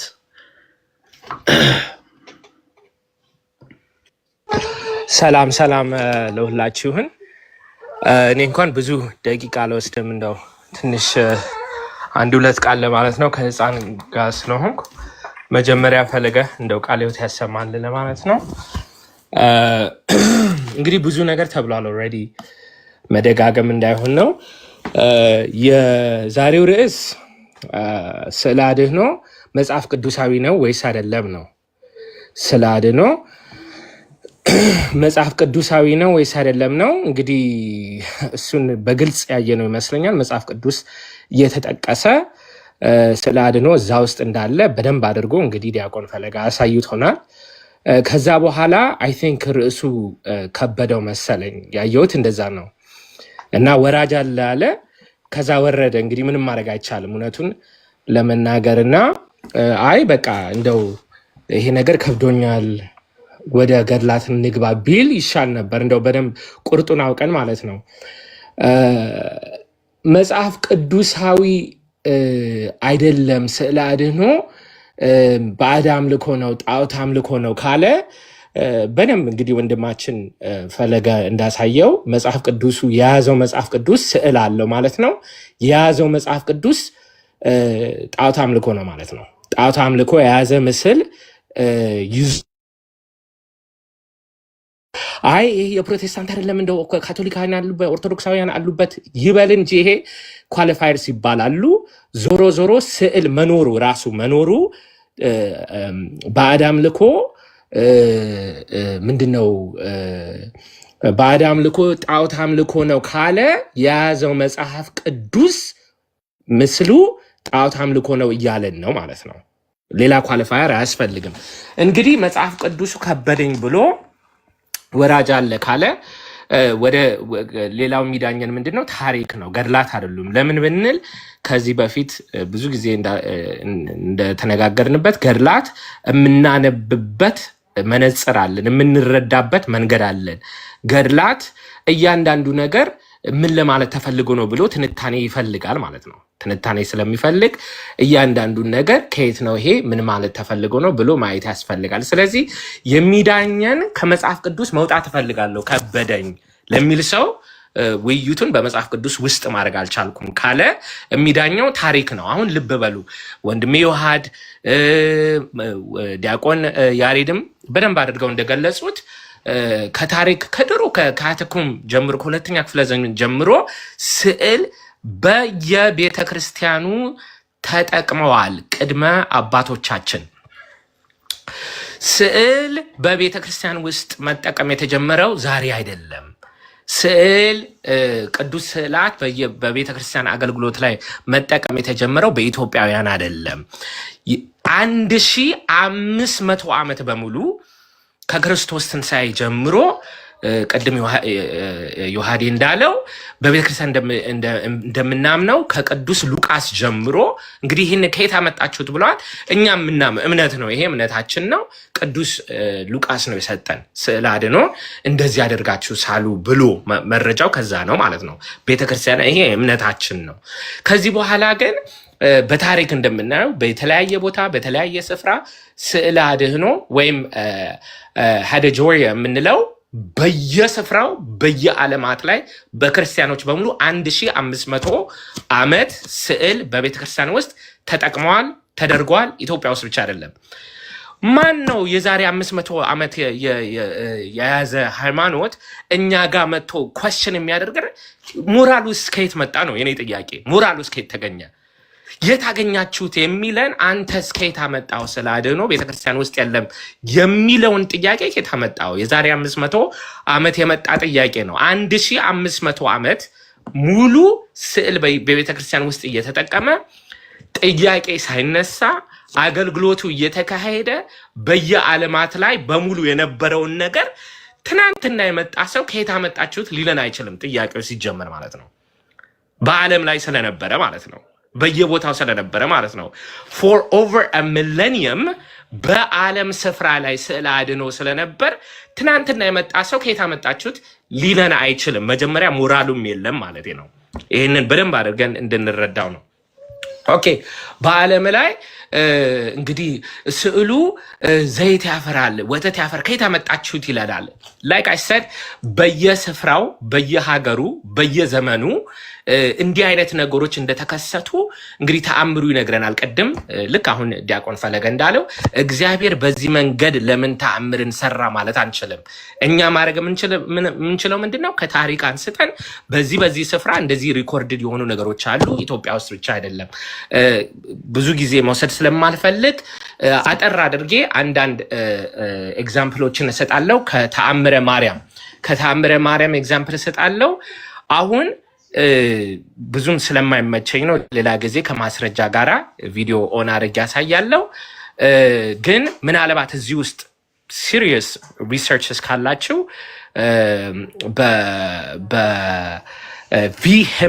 ቪ ህምል ገብታችሁ የብራና መጽሐፉን እያያችሁ ታወጣላችሁ። እኔ አሁን ምንድነው የማደርገው የማኑስክሪፕት ነምበርስ እሰጣለሁ፣ ዓመተ ምሕረቱን እሰጣለሁ። በተአምረ ማርያም ደግሞ በፊሎሎጂስ ካላችሁ ሪሰርች ስታደርጉ በገጽ አይደለም እዚህ 122 ቁጥር ላይ እንደዚህ ያለ ሳይሆን እያንዳንድ ታሪኩ አይደንቲፊኬሽን አለው። በአይደንቲፊኬሽን ቁጥሩን እናገራለሁ። ሪሰርቸርስ ካላችሁ ገብታችሁ ታያላችሁ። እግዚአብሔር ሲፈቅድ ሌላ ጊዜ ደግሞ ከማስረጃ ጋራ እንግዲህ አውጣዋለሁ ማለት ነው። እሺ መጀመሪያው አይዲ 312 ይባላል። የተአምረ ማርያሙ አይደንቲፊኬሽን ነምበር ማለት ነው። አይደንቲፊኬሽኑ 312 ከ16ኛው ክፍለ ዘመን ጀምሮ የተተረከ ነው። ግን ይሄ ታሪክ በሲሪያ ወይም ሌቫንት ኤሪያ የተከሰተ ታሪክ ነው። ከአይኮኖግራፊ ውጭ ዘይት ይገኝ ነበር ይላል። የተተረከ የሚታወቅ ታሪክ ነው። ይህንን ታሪክ ለምሳሌ EMML 5105 ልታገኙ ትችላላችሁ። ይሄ ታሪክ አይ ቢሊቭ 29 ብራና መጽሐፍት ላይ ከ16ኛው ክፍለ ዘመን እስከ 20 ክፍለ ዘመን ላይ የተጻፈ የተመዘገበ ታሪክ ነው ማለት ነው። መጀመሪያው አይደንቲፊኬሽን 312 ከ16ኛው ክፍለ ዘመን ጀምሮ በሌቫንት ታሪክ የሚታወቅ ታሪክ ነው። ሌላው እንደዚሁ በሌቫንት ሲሪያ ውስጥ ሳይሆን ሌላ ቦታ ላይ ከአይኮኖግራፊ ዘይት የሚፈልቅ እንዳለ ከ15ኛው ክፍለ ዘመን ጀምሮ ታሪክ ይገኛል። ይሄ አይዲ 45 እንደውም ሉቃስ ፔንት ያደረገውን አይነት ምስለ ፍቁር ወልዳ የምንለውን ማለት ነው። አንድ ኢትዮጵያዊ ካህንን የሆነች ሴት ጠይቃ እባክህ ይህንን ስዕል እፈልጋለሁ አምጣልኝ ብላ ጠይቀው እንዴት እንዳመጣው ስዕሉን ምስለ ፍቁር ወልዳ የሚለውን ፍቅር ማነው ስዕል ወደዚህ ሴት ሴዴኒያ የሚባል ከተማ ውስጥ እንዴት እንዳመጣችው ይናገራል። ይሄንን VAR Paris 155 ፎሊዮ 1 ሬክቶ ታገኙታላችሁ። ወይም EMML 8920 ስካን ነምበር 112 ውስጥ ታገኙታላችሁ። ይህንን የምናገረው ምናልባት ሪሰርቸርስ እዚህ ውስጥ ካላችሁ እኔ የምለውን ነገር ብቻ ሳይሆን ሌሎቻችሁም ልታዩ ትችላላችሁ። ጀስት አ ፊው ሞር እናገራለሁ። አይዲ 33 አይደንቲፊኬሽን ነምበር 33 ከ15ኛው ክፍለ ዘመን ጀምሮ የነበረ የዩሮፒያን ታሪክ ነው። ፍራንስ ውስጥ የነበረ ስዕል አንድ ሰው እየሳለ ሊወድቅ ሲል እመቤታችን በስዕሉ መንገድ እንዴት እንዳዳነችው የሚናገር ታሪክ ነው። ይህ ደግሞ ከ15ኛው ክፍለ ዘመን ጀምሮ የሚታወቅ ታሪክ ነው። EMML 8970 የብራና መጽሐፉ ነው። ፎሊዮ 115 ሬክቶ ውስጥ ታገኙታላቸው። ይሄ በሙሉ እንግዲህ ኢትዮጵያ ውስጥ አንድ ደብተራ የጻፈው አይደለም፣ በዓለም ላይ የተገኘ አይደለም። የመጨረሻውን ሁላችንም እንድንይዘው የምፈልገው አይደንቲፊኬሽን ነምበር 90 አይደንቲፊኬሽን ነምበር 90 ኦኬ። አገን በ1400 ጀምሮ ብሪቲሽ ላይብራሪ 652 172 ቨርሶ ወይም ከ16ኛው ክፍለ ዘመን ጀምሮ እንዲህ የመሳሰሉ የብራና መጽሐፍት አሉ። EMML 6938 124 ቨርሶ ላይ ይህንን ታሪክ ታገኛላችሁ። ይሄ የግብፅ ታሪክ ነው። ይህንን እንድንይዝ የምፈልገው ለምንድን ነው? እዚህ ታሪክ ላይ ካህኑ ዕጣኑን አይካን ፊት ለፊት እንዲያጥነው እግዚአብሔር አዘዘው ይላል። I'm gonna read that part እንትን በእንግሊዝኛ ተርጉም ነው አነባዋለሁ። The angel of God beckoned him and said to him, incense the icon of Our Lady, pay her respect and give her greeting, don't hurry. Actually ቺን በምስል ላሳየው ምናልባት ሁላችንም ሁላችንም እንድናየው ስለምፈልግ ማለት ነው። እሺ the angel of God beckoned him and told him, incense the icon of Lady, pay her respect and give her a greeting, don't hurry ይላል። ይሄ ID 90 it is an Egyptian story. አንድ ደብተራ የጻፈው አይደለም። እንዳልኩት ይሄ ታሪክ ከ15ኛው ክፍለ ዘመን ጀምሮ የነበረ ታሪክ ናቸው። ይሄ በሙሉ እንግዲህ የተለያዩ የብራና መጻሕፍት እንግዲህ ስም ይሰጣቸው ካታሎግ ሲደረግ አሁን ዲቴል ውስጥ መግባት ስለማልፈልግ ነው። ማስረጃው ግን እዚህ ጋር ነው። እኛ ኢትዮጵያውያን ዝም ብለን ያመጣነው ትራዲሽን ሳይሆን በአጭሩ ይሄ ነገር በተለይ ምንድነው አይኮኖግራፊ በዓለም ላይ ጀምሮ 1500 ዓመት በሙሉ ምንም ጥያቄ ሳይነሳ የነበረ ትራዲሽን ነው። ትናንትና የመጣ ሰው እኛን ከየት አመጣችሁት ሊለንም አይችልም። ጥያቄው ማግባብ አይደለም። ግን ጥያቄው መጽሐፍ ቅዱስ ውስጥ አለ ወይ ከሆነ ወንድማችን ፈለገ እንደው ቃለ ሕይወት ያሰማልን በመርህናል። ቃለ ሕይወት ያሰማልን። ጨርሻለሁ። እናመሰግናለን ዲያቆን፣ እግዚአብሔር ያክብርልን። ትሄዷለህ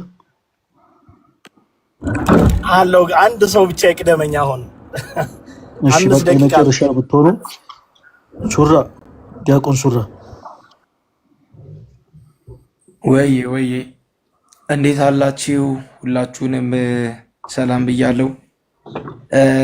እንግዲህ ፈሌ ዛሬ በጣም ጥሩ አገልግሎት፣ ጥሩ መልስ ሰጥተናል። በሚገባ መልኩ በሚገባቸው መልኩ መልስ ሰጥተሃል። ቃለ ሕይወት ያሰማልን። ለዚህም በእውነት ብዙዎችን ለማደናገር እዚህ ከስር አሁንም በዚህ ሰዓትም እዚህ ኮሜንት ላይ እያዩዋቸው ነው ያለሁት። እንደዚህ ያስደረከን ግን የኢትዮጵያዊት ኦርቶዶክስ ተዋሕዶ ቤተክርስቲያን ምዕመናን ያልሆኑት ናቸው እንደዚህ አይነት ኮሜንቶች የሚያስቀምጡትና እባካችሁ ወደ ልቦናችሁ ተመለሱ፣ ቃሉን በደንብ ተመልከቱት እንላለን። እንግዲህ በተመለከትነው መሰረት ደግሞ መናገር የቻልክባቸውን ሁኔታዎች ማየት አልቻልኩኝም። እኔ በብዙ መልኩ ሲሟገት በነበረበት ሁሉ ጥያቄ በጠየቀበት ለመመለስ በምትሄድበት ሁኔታ ምንም አይነት እንድትናገር የሚፈቅድበት ሁኔታ አልነበረም። ትዕግስትን እንኳን ሳላደንቁ አላልፍም በዚህ ሁኔታ በእውነት ፈሌ። ለምን ስትናገር በቃ ተመልሷል ይልና ግን ምንድነው አልተመለሰም ነው። ጀስት እሱም መጫወት የሚፈልገው እንደዛ አይነት ነገሮችን ነው። አይታችሁ ከሆነ በኢትዮጵያዊት ኦርቶዶክስ ተዋሕዶ ቤተክርስቲያን ላይ እንደዚህ አይነት ነገሮችን ከዚህ በፊት ሲያደርግ የነበረ ሰው ነው። ገድላትን አውጥቶ እንደዚህ ይላል። ግን እኛ መጽሐፍ ቅዱስን ማዕከል ያደረገ ነገር እናውራ።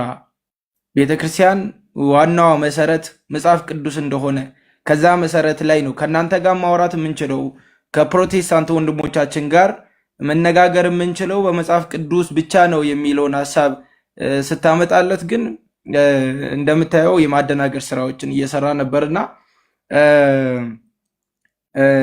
ሳሊም ከመሆን የተነሳ አንዳንድ ነገሮችን ማለት ፈለግኩኝና በእውነት በብዙ መልኩ በኢትዮጵያዊት ኦርቶዶክስ ተዋሕዶ ቤተክርስቲያን ውስጥ የምንጠቀማቸውን እንግዲህ ቅዱሳን ስዕላት ሲሳሉ እንግዲህ በገሃድ ዓለም የተለመደው ወይ ደግሞ ይሄ ሪያሊስቲክ የምንላቸውን የአሳሳል ዘይቤ አይከተሉም እና የስዕላቱ ዓላማ ደግሞ መንፈሳዊነትን መግለጽ ነው ዋናው ዓላማውና ውክልናን የሚወስድ ነው ያኛው ማለት ነው። እውነተኛ መልካቸውም እንዲሁም ደግሞ ሌላውን ነገር ለማሳየት አይደለም።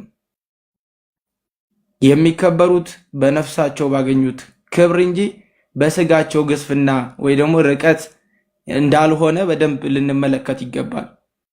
እንግዲህ ከዚህ በተጨማሪ ይሄ የሚሳሉበት የቀለሞች ሁላ የአይናቸው የአቀማመጣቸው እያንዳንዱ ነገር ምሳሌ ነው፣ በምሳሌ ነው።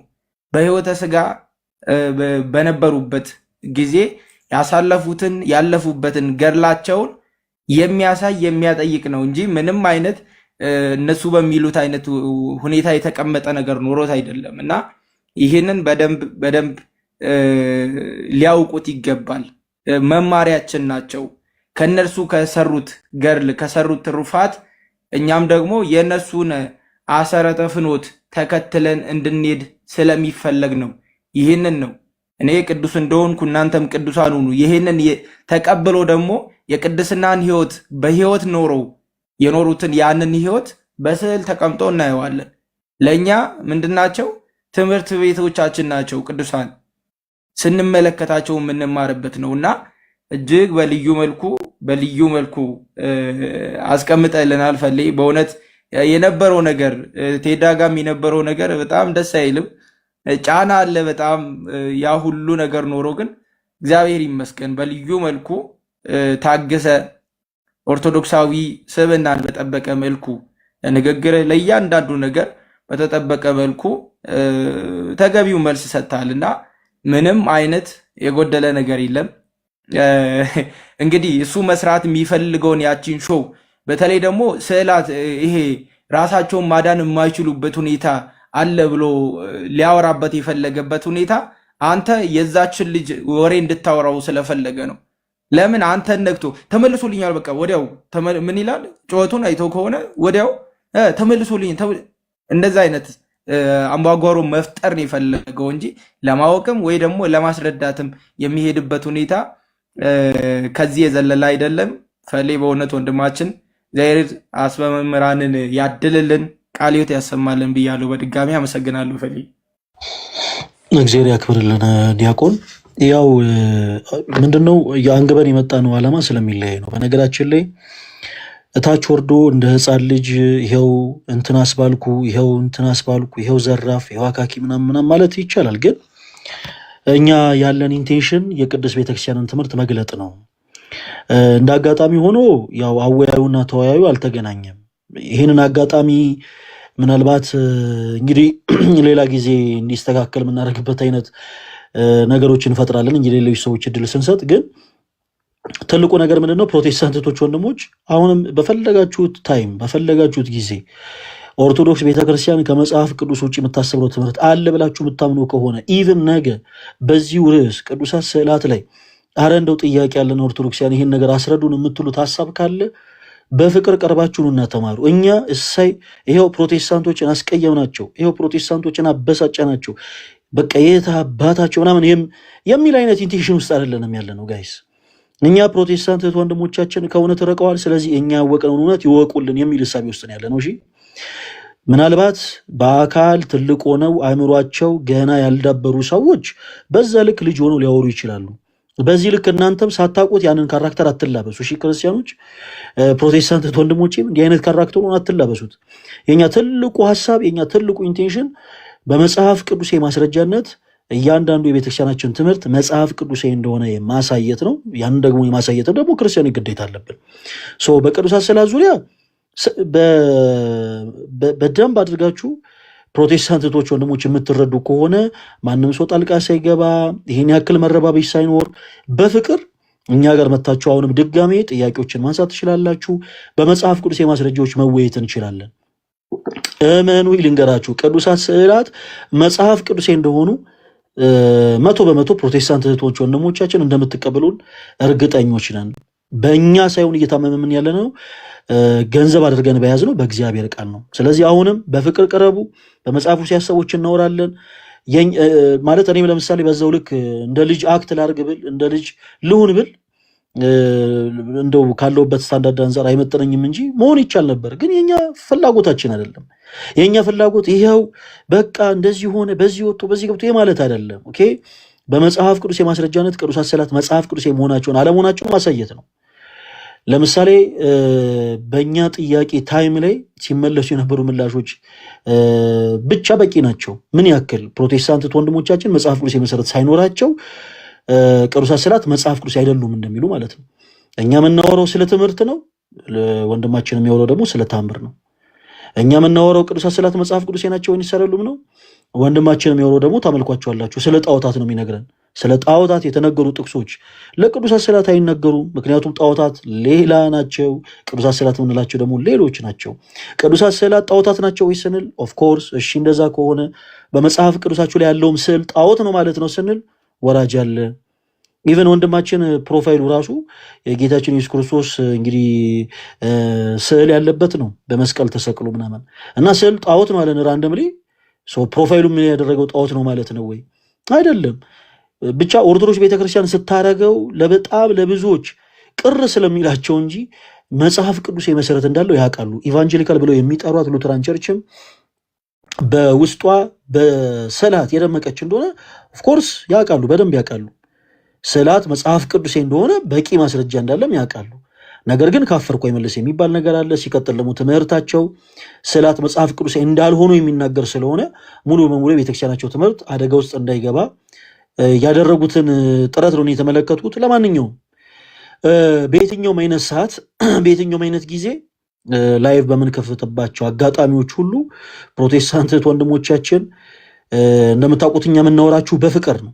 እኛ የምናወራችሁ በፍቅር ምክንያቱም እሰይ ዋጋውን ሰጠ ነው አሳየ ነው ምናምን ብሎ አንድ ፕሮቴስታንት ወንድምን የመላክ ዓላማ አይደለም ያለን። ይልቁኑ በፍቅር ቀርቦ የክርስቶስ ኢየሱስ ወንጌል እንዲያቅልን ነው የምንፈልገው። ወንጌል ሰዎችን ማብሸቅ አይደለም። ኦኬ፣ ለጊዜው አሁን የተበሻሸቁ ያሉ ሰዎችን እንደ ሕፃን ልጅ በቃ ከንፈራችሁ መጣችሁላችሁ ይሄዱ። ወንጌል ሰዎችን ማብሸቅ አይደለም። ወንጌል ሰዎችን መስደቢያ፣ ሰዎችን መዝለቢያ አይደለም። የክርስቶስ ኢየሱስ ወንጌል ሰዎችን ማስተማሪያ፣ ሰዎችን መመለሻ፣ ሰዎችን የምናጽንጽበት ቃል እንጂ ወንጌል መበሻሸቂያ አይደለም። ሰው ወንጌል መበሻሸቂያውን አድርጎ ባህሉ ያደረገን ሰው በወንጌል እንማማር ማለት በራሱ ከባድ ነው። ያንን ተመልክተንበታል። ለማንኛውም ስለማይነገር ስጦቱ አምላካችን እግዚአብሔር ስሙ የተመሰገነ ይሁን። በየትኛውም አይነት እሳቤ በነገራችን ላይ ፕሮቴስታንት ወንድሞች በእነዚህ ሀሳቦች ብቻ ሳይሆን ኢንጀነራል ኦርቶዶክስ ቤተክርስቲያን ከመጽሐፍ ቅዱስ ውጭ የምታስተምራቸው ትምህርቶች አሉ ብላችሁ የምታምኑ ከሆነ 24 ሰዓት 24/7 24 ሰዓት ሁላችንም አለን። እኔ ባልኖር ዮሐድ አለ፣ ዮሐድ ባይኖር ያሬዶ አለ፣ ያሬዶ ባይኖር ዲያቆን ዳዊት አለ፣ ዲያቆን ዳዊት ባይኖር ይሄው መምህር ግሩም አለ፣ እነ መምህር ግሩም ባይኖሩ እነ ልደት አሉ፣ እነ ልደት ባይኖሩ እነ ኢዮብ ባይኖሩ እነ ጋዲ፣ ሌሎችም በጣም ብዙ ወንድሞች አሉ። የወንድሞቻችሁን ቤት እየገባችሁ ይሄ ትምህርታችሁ ከመጽሐፍ ቅዱስ ውጪ ነው ብላችሁ በማስረጃ ነው፣ እኛም በማስረጃ እንመልስላችኋለን። እሺ፣ የኛ ዓላማ እናንተን በፍቅር የማስተማር ነው እና እግዚአብሔር አምላክ ለእናንተ ሚስጥሩን ጥበቡን ይግለጽላችሁ። ቴዳ እንግዲህ ከዚህ በኋላ ከእንደገና ለአንድ ሰው እንደማትል ተስፋ አደርጋለሁ። ችግር የለውም። አይ አሁን ቆም ያለው በቅድሚያ ሁላችሁንም ሰላም ብያለሁ። ሰላም ክርስቶስ ከኔም ከእናንተ ጋርም ይሁን። እንደየማረጋችሁ ዲያቆናት፣ መምህራን ሰላም ብያለሁ። ሁላችሁንም ከታች ያላችሁ እንደዛው። እኔ መናገር የምፈልገው ምናልባት የተወሰኑ የተለየ ነጥቦች ሊኖሩኝ እንደሚችሉ ግልጽ ይሆናል። ምክንያቱም በዚህ ውይይት ቀድሞ በፍቅር ካልተስማሙ ሰዎች መካከል አንዱ እኔ ነኝ። ያልተስማማሁት በፍቅር ነው። አሁንም ይሄ እንዲሰመርበት እፈልጋለሁ። የወንድሜን የዲያቆን ፈለገ አትናቴዎስን አቅምና ፍላጎት፣ ስኬት በደንብ ከሚረዱ ታናናሽ ወንድሞቹ መካከል ነኝ። ምክንያቱም በሃይማኖት ውስጥ ወንጌል የሚሰበከው እንደ ፍልስፍና ዋው ተብሎ ለመደነቅ ሳይሆን አማኝ ለማፍራት አማኝን ለማጽናት ነው ብዬ አስባለሁ። ስለዚህ በዚህ ደረጃ ክቡራን ታላላቅ ወንድሞች መምህራን የሚያደርጉት የወንጌል አገልግሎት ብዙዎችን የሚያጸና ብዙዎችን የሚስብ እንደሆነ አምናለሁ በጥቅሉ። ነገር ግን ይሄ ውይይት ብዙ ነገሮችን የሚያስጥልና ወዳልተፈለገ አቅጣጫ እንደሚሄድ ግልጽ ነው። አንዳንድ ጊዜ በደንብ ማስተዋል አለብን ብዬ የማስበው ከዚህም በኋላ እንደ ታናሽ ወንድም እንደዚህ አይነት ውይይቶች ሲደረጉ ውይይት ሐሳብና መርህ ካለው ሰው ጋር መደረግ እንዳለበት አምናለሁ። ሐሳብ የሌለው ሰው፣ መርህ የሌለው ሰው እንደውም እንግዲህ እግዚአብሔር መንፈስ ቅዱስ ተቆጣጥሮት እንጂ ሉትራን ቸርች ውስጥ እኮ ስዕለ አድኅኖ አለ ስትሉት አይ እነሱ ጣዖት አምላኪያን ናቸው ማለት ነው ብሎ ሊቀረቅረውም ይችላል። ችግር የለበትም። ሁልጊዜ ውይይቶች ላይ በተገባ ቁጥር አንተ ከየት ቤተ እምነት ከየት ቸርች ነህ ብላችሁ ትጠይቃላችሁ። እነዚህን ሰዎች አሁን ለውይይት የጋበዝካቸውን ሰዎች ፈለገ ከየት ቸርች ብለህ ልጠይቃቸው? እነዚህ እኮ ከውንብድና ቸርች የመጡ ናቸው። እነዚህ እኮ በጣም በፍጹም አእምሮ ድቀት ውስጥ ያሉ ሰዎች ናቸው። እነዚህን ቅዱስ ጳውሎስ አድርጎ መፍጠር ካስፈለገ የሚያስፈልጋቸው የወንጌል ውይይት ሳይሆን የወንጌል ኳራንቲን ነው። መሬት ላይ ወርደው ተቋጥረው ነው እንጂ ሊማሩ የሚገባው እንዲህ በለመዱት በትምክህት አፋቸው በትምክህት ሰውነታቸው አደባባይ ፊት አይደለም። ዛሬ እኔ ልፎግር አልፈልግም። ወንድሜ ዲያቆን ፈለገ አትናቴዎስ ከአቅሙ አንጻር ከሚገባው ነገር አንጻር ተጽዕኖ ፈጣሪ አልነበረም። ተጽዕኖ ፈጣሪ ያልነበረው ከሱ በሆነ መንገድ አይደለም። እሱ የተገኘባቸው ሰዎችና የተገኘበት ቦታ ይህንን ውጤት እንዲያመጣ አሁን መጨረሻ ላይ ወንድማችን ሲነግረን የነበረውን ነጥብ እንዲያመጣ አድርገው 4 ሰዓት ሙሉ ከተደረገው ጉንጫ አልፋ ክርክር አሁን በ20 እና በ30 ደቂቃ ውስጥ ከዲያቆን መዝሙር ያሬድ ከመምህራችን እንዲሁም ከራሱ ከዲያቆን ፈለገ ያገኘነው ቁም ነገር ይበልጣል። በዚህ 30 ደቂቃ ውስጥ ዲያቆን ፈለገ አትናቴዎስ እመኑኝ ምንም አልነገረንም። ዛሬ ምንም አላስተማረንም። ምንም የሚፈለገውን ነጥብ መሰንዘር አልቻለም። ሐሳብ ሙሉ አይደለም። ሃይማኖት ፖለቲካ አይደለም። በደንብ ተተንትኖ ተጠንቶ መበርከት ያለበት ነገር ነው። ቅድም ብየዋለሁ፣ አማኝን ለማጽናት አማኝን ለማትረፍ የምንሰራው ነገር ስለሆነ ስለዚህ በፍጹም ዛሬ ዲያቆን ፈለገ አትናቴዎስ ያው እንደመሞከር ይሞክረው መሞከሩም ጥሩ ስለነበረ ሞክሮታል። ነገር ግን እንደዚህ አይነት ሰዎች ሐሳብና መርህ ስለሌላቸው ለወንጌል ብቁ አይደሉም። ለብሽሽቅ ነው ተዘጋጅተው የሚመጡት። ኃይሉን ስሙን ምናምን ያወቁት ይመስላሉ፣ ነገር ግን ክደውታል። እነዚህ እኮ በክርስቲያኖች ላይ አይደለም በክርስቶስ ላይ የተነሱ ናቸው።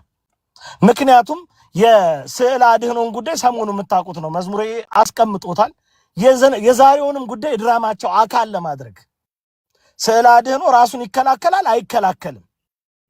ይሄ በጣም ፍጹም ቢጽ ሐሳዊነት የተሞላው ማንነት የእግዚአብሔርን አዳኝነት ጭምር በመጠራጠር ለማረጋገጥ የሚንደረደሩ ናቸው። ቤት አላቸው፣ መንፈስ ቅዱስ የለበትም። መጽሐፍ ቅዱስ አላቸው፣ ዕውቀት የላቸውም።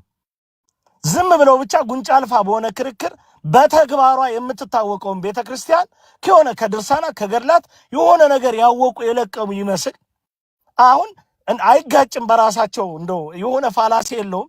ለስዕል አድህኖ ትሰግዳላችሁ እያሉ ስዕል አድህኖን ደግሞ በአጉል የስጋ ምኞት ድርሳናቶቻቸው ያነሳሉ ብሎ ማለት አይጋጭም፣ ነውርም እኮ ነው። ስለዚህ እነዚህ ሰዎች የማብጠልጠል አባዜ የማኮስመን አባዜ ያለባቸው ናቸው።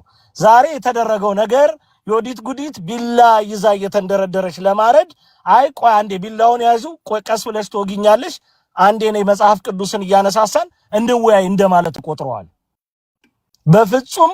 በፍጹም የኛ ሜዳ ለእንደዚህ አይነት ነገሮች በቂ ነው። ከዚህ ቀደም ዲያቆን መዝሙርዬ ያስታውሳል። ይሄ አንድ ዓለም አቀፍ እብድ ልደተ ቃል ተናገረኝ ብሎ ሃይማኖት የቀየረ ሰው ጋር መዝሙርዬ ይገኝ ነበር። የሚገኘው በፍቅር ነው። ከዛ ኧረ ዲያቆንዬ ነገር እንዴት ይሆናል? ይሄ ሰው እኮ እንደዚህ ነው አቋሙ። አይ ምንም ይሁን ከታች የምናገኛቸው ነፍሳት አሉ ነበር። አሁን ግን ዲያቆን መዝሙርዬ ቲክቶክ አካውንቱን ቢከፍት ላይቭን ቢከፍት 1000 ሰው ይገባል። ፈለገ ቢከፍት 2000 ሰው ይገባል። እነ ዮባ ምናምን ተጠራቅማችሁ ስትከፍቱት ደግሞ ምንድነው የሚሆነው? አንዱ ያጎደለውን አንዱ እየሞላ በጥያቄዎቻቸው ላይ ተንተርሰን ስለምንማማር ስለምታስተምሩን ወደው ሳይሆን ተገደው ይሰማሉ። የሚሰሙት ደግሞ መስማትን እንደማድመጥ መቀበል የሚፈልጉ ሰዎች ናቸው። አድምጬ መርምሬ የእምነቴን አቅም ልወስን የሚሉ ሰዎች ናቸው የሚያዳምጡት። እንደ ዛሬ አይነት ውይይቶችን ግን ፖለቲካሊ በሆነ መንገድ ነው የምንሰማቸው። ትርፋማ አያደርጉም። ዛሬ ይልቁንም ኪሳራ ይበዛል። ምክንያቱም የሞከሩት ያደረጉት ከባድ ድራማ ጽፈው ራሳቸው የሚተውኑት ሰሞኑ የተፈጠረው ጉዳይ ይሄው ወንድማችንን ነጥቆ እስከ ማሳሰር የደረሰ የነሱ የድራማ ውጤት ነው። በምን አግባብ ብሩክ ታስሮ ልጅቷ ልትቀመጥ ትችላለች? ልጅቷ ጎዳና ላይ ነኝ እያለች እያወራች እኮ የተንደላቀቀ ቦታ አስቀምጠው ድራማቸውን የሚተውኑ ናቸው። ከወንጌል ጋርም ከክርስቲያኖችም ጋር የተጋጩ። ስለዚህ እነዚህ ሰዎች የሚፈልጉትን ማሳካት የለብንም። ለሌላ ጊዜ አስቡት። የእናንተ ስም የእናንተ ብራንድ ከፍ ያለ እንደሆነ ነው የሚሰማኝ። ጥቂት አስተምራችሁ ጥቂት ዘርታችሁ ብዙ የምታተርፉበት የራሳችን ሜዳ የራሳችሁ ሜዳ በጣም በቂ ነው። በጥያቄዎች አሁን ሰሞኑ ሁሉ ነገር አለ አይደል? የቅዱሳን ስዕላትን ጉዳይ በገድላትም በድርሳናትም በመጽሐፍ ቅዱስም በፈለጋችሁት መንገድ አንስታችሁ ብታስተምሩ የእናንተ ሜዳ በቂ ይሆናል። ስድባቸውን እኛ እየመከተልን ለመሄድ አቅም ትሆናላችሁ ማለት ነው። በተረፈ ግን የፕሮፓጋንዳቸው አካል የድራማቸው አካል በሚፈልጉት መንገድ ነገሮችን እንዲሾርቡ ማድረግ የለብንም። እየነገረን ነው ዮኒ ማኛ። ሰሞኑ ፎሎወር ቀዝቅዟል፣ አካውንቱ አዲስ ነው፣ ቪው የለም፣ ላይቭ የለም፣ ጊፍት የለም። ተመቻችቶ መሰጠትም የዛሬው መድረክ የፈቀደው ይህንን ነው። ስለዚህ እንደዚህ ያሉ ነገሮችን ለወደፊት በደንብ በማመዛዘን ቢታይ እናንተ ወንድሞች ጠርታችሁት የሚቀር ሰው አለ ብዬ አላስብም። ታላላቆች በእንዲህ አይነት መንገድ ቤታችንን ከፍተን እንወያያለን ቢባል ተጽዕኖ ፈጣሪነታችን ይጨምራል። ተናግረን ማንደመጥበት ተናግረን በየ3 ሰከንዱ የምንቋረጥበት ቦታ ግን ወንጌልን ተምረናል ብዬ እኔ እንደደምረው ላቆለጳጵስ አልችልም፣ አልተማርም። በተረፈ አወያዩን በተመለከተ ከጠየቃችሁኝ ይሄም የዚሁ ጥናት ውጤት አካል ይመስላል። እንደውም ፈለገ አትናቴዎስ ላይ የቆየ ቂም እንዳለበት ወዲያባውም ብቅል ያወጣዋል ይባላል። ከፕሮቴስታንት ጋር ቁጭ ብለ ጮማ የምትቆርጥ አለው በመሃል። ያ ማለት የሆነ ውስጡ የነበረ ነገር ነበር ማለት። ሚዲያ አንዳንዴ ያው ፊት ለፊት ትሳሳማላችሁ፣ ከጀርባ መነካከስ፣ ከጀርባ የተቦካን ሐሳብ እየጣደም ሲሰጠው ነበር። እንዲህ ገድላትን ሪፈር አድርጎ ማውጣትና ጎግልን መንተራስ በጣም የተለያዩ ነገሮች ናቸው። አንተ እኮ ጎግልን ተጠቅመሃል እያለ ነበር። ስለዚህ የውይይቱ መሪ በራሱ በቅርጽና ባጀንዳ ነገሮችን የማስኬድ በቀድሞ ጀግንነቱ ልክ አላየነውም ዛሬ በአንድም በሌላም ምክንያት ይሆናል። ስለዚህ እንደ መጠቅለያ ልወስደው የምችለው ሁሉም በመልኩ ይቀመጥ። የእንደነዚህ አይነት የክፉ ሰዎች በክርስቶስ ላይ የከፉ የልዩ ዓላማ ፈጻሚዎችን በደንብ ተረድተን የሚፈልጉትን ባለመስጠት ነው መቅጣት ያለብን ብዬ አምናለሁ። ሰሞኑ እኔ በልዩነት የእነዚህን ሰዎች ስም እግዚአብሔር ምስክሬ ነው የስማቸውን የመጀመሪያ ፊደልን መጥራት አልፈልግም። ግን የሚተፉት መርዝ እንዲቋረጥ ካስፈለገ ሙስሊሞች የወሰኑትን ውሳኔ ለነዚህ ሰዎች ጆሮ ሰተን የምንሰማውን ነገር አቋርጠን ማሳየት መቻል አለብን። በእነሱ ዛቢያ የሚኖር ውይይት እነሱን ቢልድ ያደርጋቸዋል፣ እነሱን እንደፈለጉ ይቆልላቸዋል እንጂ የሚያመጣው ነገር የለም። ተናግረን አይሰሙንም፣ ጠቅሰን ማጣቀስ አይፈልጉም። ትክክለኛ ተወያይ እኮ ፈለገ ጥቅስ ሲጠቅስ የሚያነበው ነገር ትክክል ነው ወይ ብሎ መጽሐፍ ቅዱስ ይገልጣል። አንድም ቦታ አይገልጥም ነበር። አንድም ቦታ ፈለገ የሆነች ሰዓት እንደውም ስልኩን ምናምኑን ያይ ነበር። ስለዚህ በዚህ ሁኔታ ውስጥ የሚደረግ ውይይት ይሄ የከሰረ ገበያ ባለበት ቦታ ላይ እንዲህ ትርፍ አገኛለሁ ብሎ መወጠን ስተት ይመስለኛል። ድራማ ነው፣ ከባድ ትወና ነው። የጀመሩትን ድራማ ያነገቡትን መርዝ በሃይማኖታችን ላይ የያዙትን የክፋት ዓላማ በመጡበት መስመርና የሚፈልጉትን በመንሳት ማሳየት አለብን። ያ ካልሆነ አይሆን። ስትይዟቸው መሄጃ መድረሻ ስታሳጧቸው የሚያረጉት አሁን ያደረጉትን ነገር ተሳዳቢን ኩለው በማስቀመጥ የተሳዳቢን ጉዳይ ለምን የሚለውን ሰው በማሸማቀቅ በመደወል በማስፈራራት በማሳሰር መግለጥ። ስለዚህ እዚህ ላይ እንቆይ። ለሌላ ጊዜ መሆን ካለበት ውይይቶች ከተደረጉ መርህና ሐሳብ ካላቸው ሰዎች ጋር ቢደረግ መልካም ነው። ካልሆነ ግን የእናንተ የታላላቆቻችን ቤት በቂ ነው ለሁሉም ነገር፣ ለመስበኩም ለሌላውም ነገር ከነ አስራት በኩራቱ በቂ ነው ብዬ አስባለሁ። እግዚአብሔር ይስጥልኝ ይሄንን ለማለት